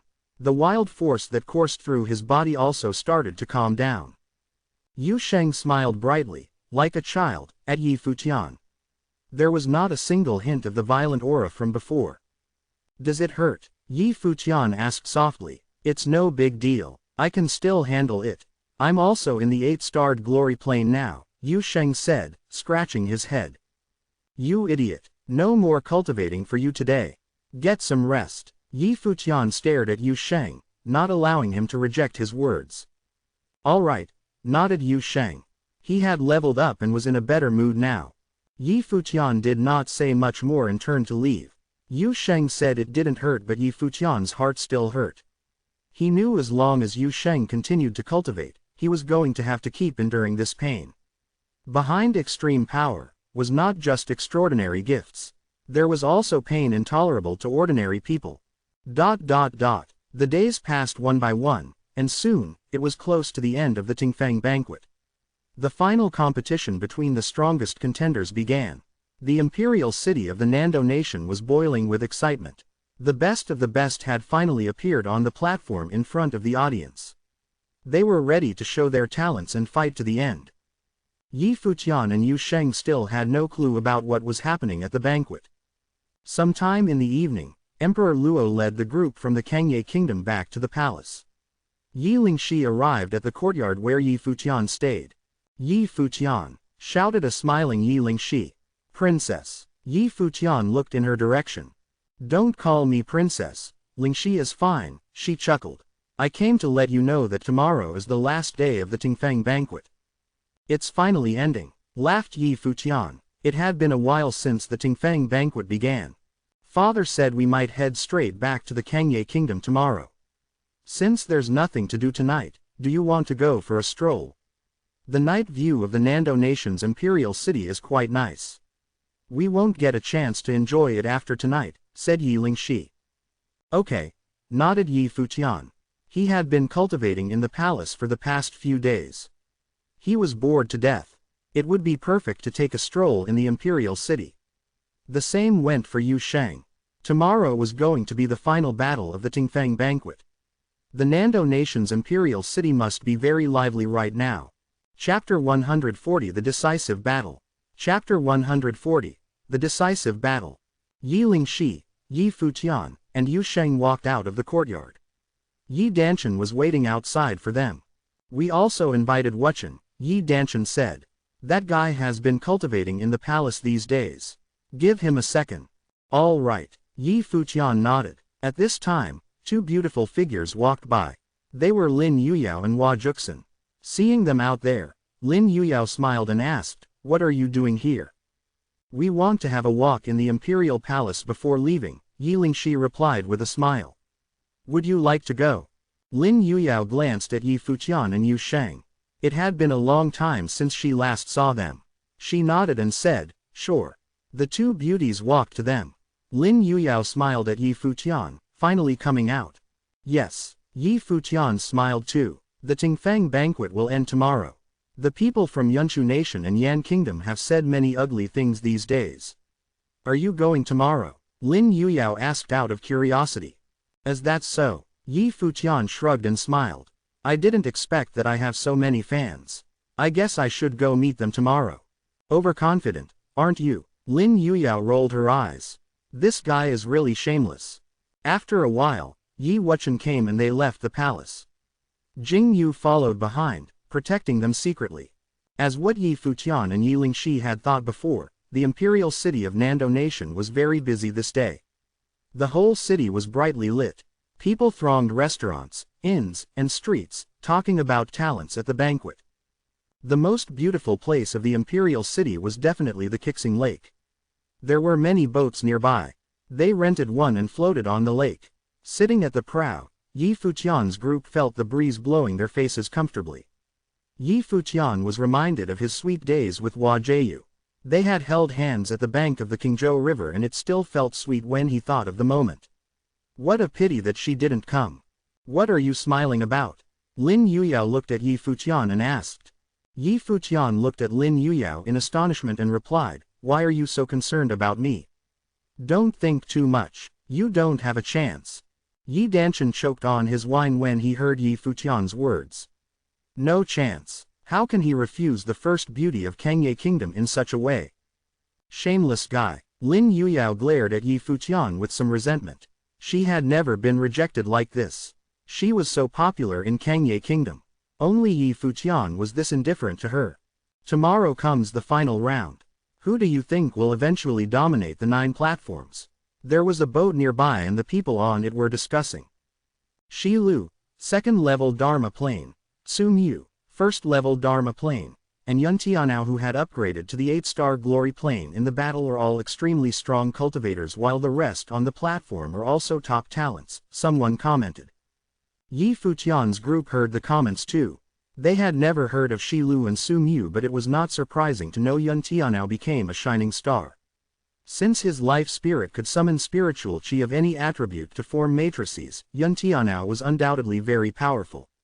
He had few counterparts in the same plane. It was unexpected but interesting that he leveled up during battle. Yun Tianao's proceeding in cultivation was no slower than Yi Futian's. It was rare for Heian City to have someone like Yun Tianao although he still wasn't strong enough to be Yi Futian's match. Indeed, the Tingfang banquet is held every 10 years while there are so many talented people. Even among those who have been eliminated, there are bunches of strong cultivators. Those losers just happened to encounter a stronger one. What a pity. I agree with you, but compared with the Crown Prince, those strong cultivators were all eclipsed. The boat moved on and the sound faded. Yi Futian's group were continued enjoying the scenery while drinking. Yi Wuchen looked up to Yi Futian and said, "If we attend the Tingfang banquet tomorrow, there must be many sarcastic comments about us. Moreover, according to Yan Kingdom and Yunshu Nation, they might attend the final too. You want to see those talents' strength?" Yi Futian asked Yi Wuchen. "Some are just too noisy," Yi Wuchen murmured. "Then make them shut up."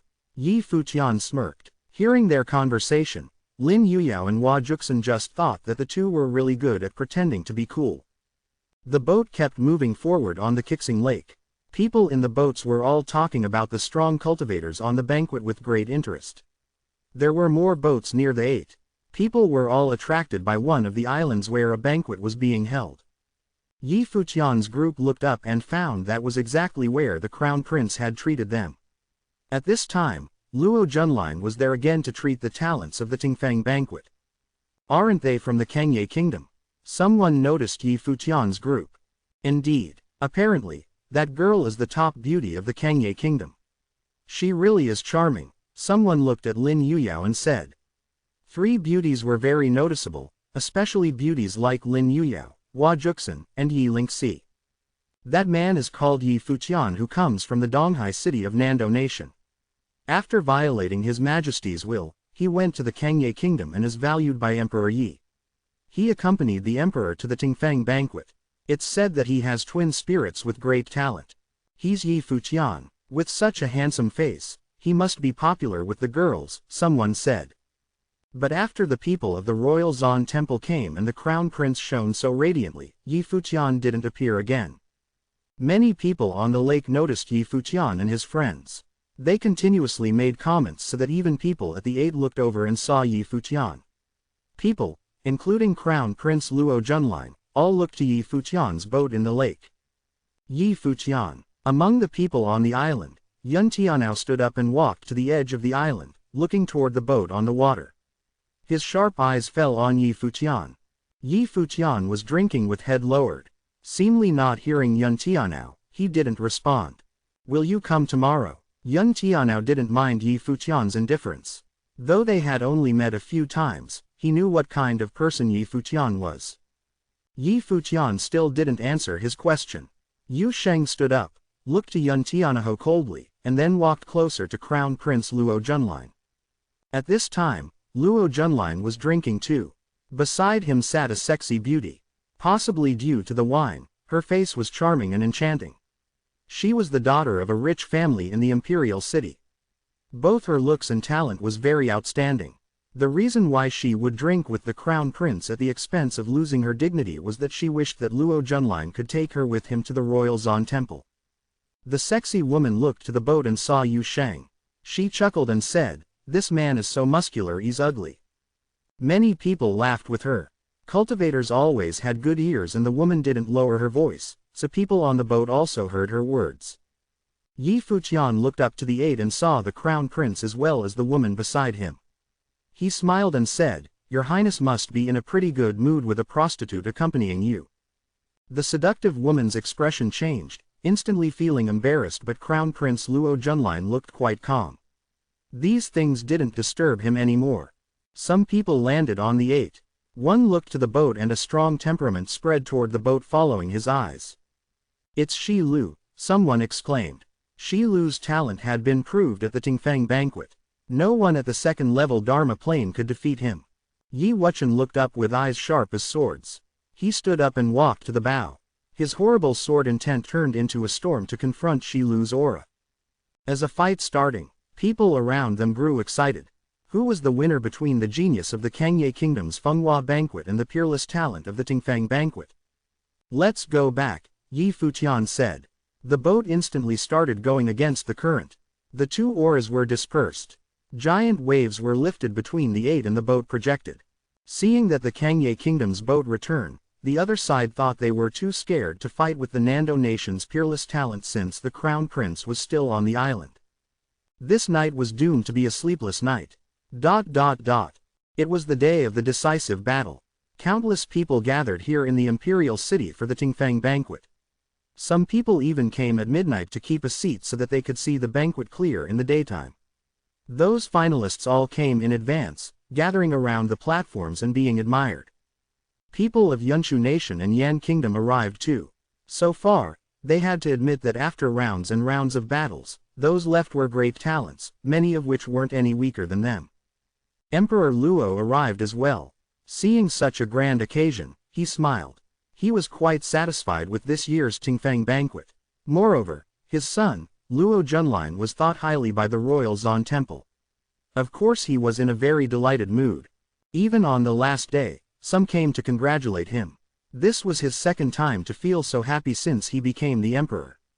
Last time, he saw his own bright future when he ascended to the throne. This time, he saw the future of his son, Luo Junlin, as well as the whole Nando nation. Emperor Yi walked out of the crowd with Yi Futian, Yu Sheng, and Yi Wuchen. The Kangye Kingdom's people all appeared today. Looking at the frenetic people, Yi Futian smiled slightly. The most prominent cultivators would be born today at the decennial Tingfang banquet. If Yi Futian and Yu Sheng weren't here, of course.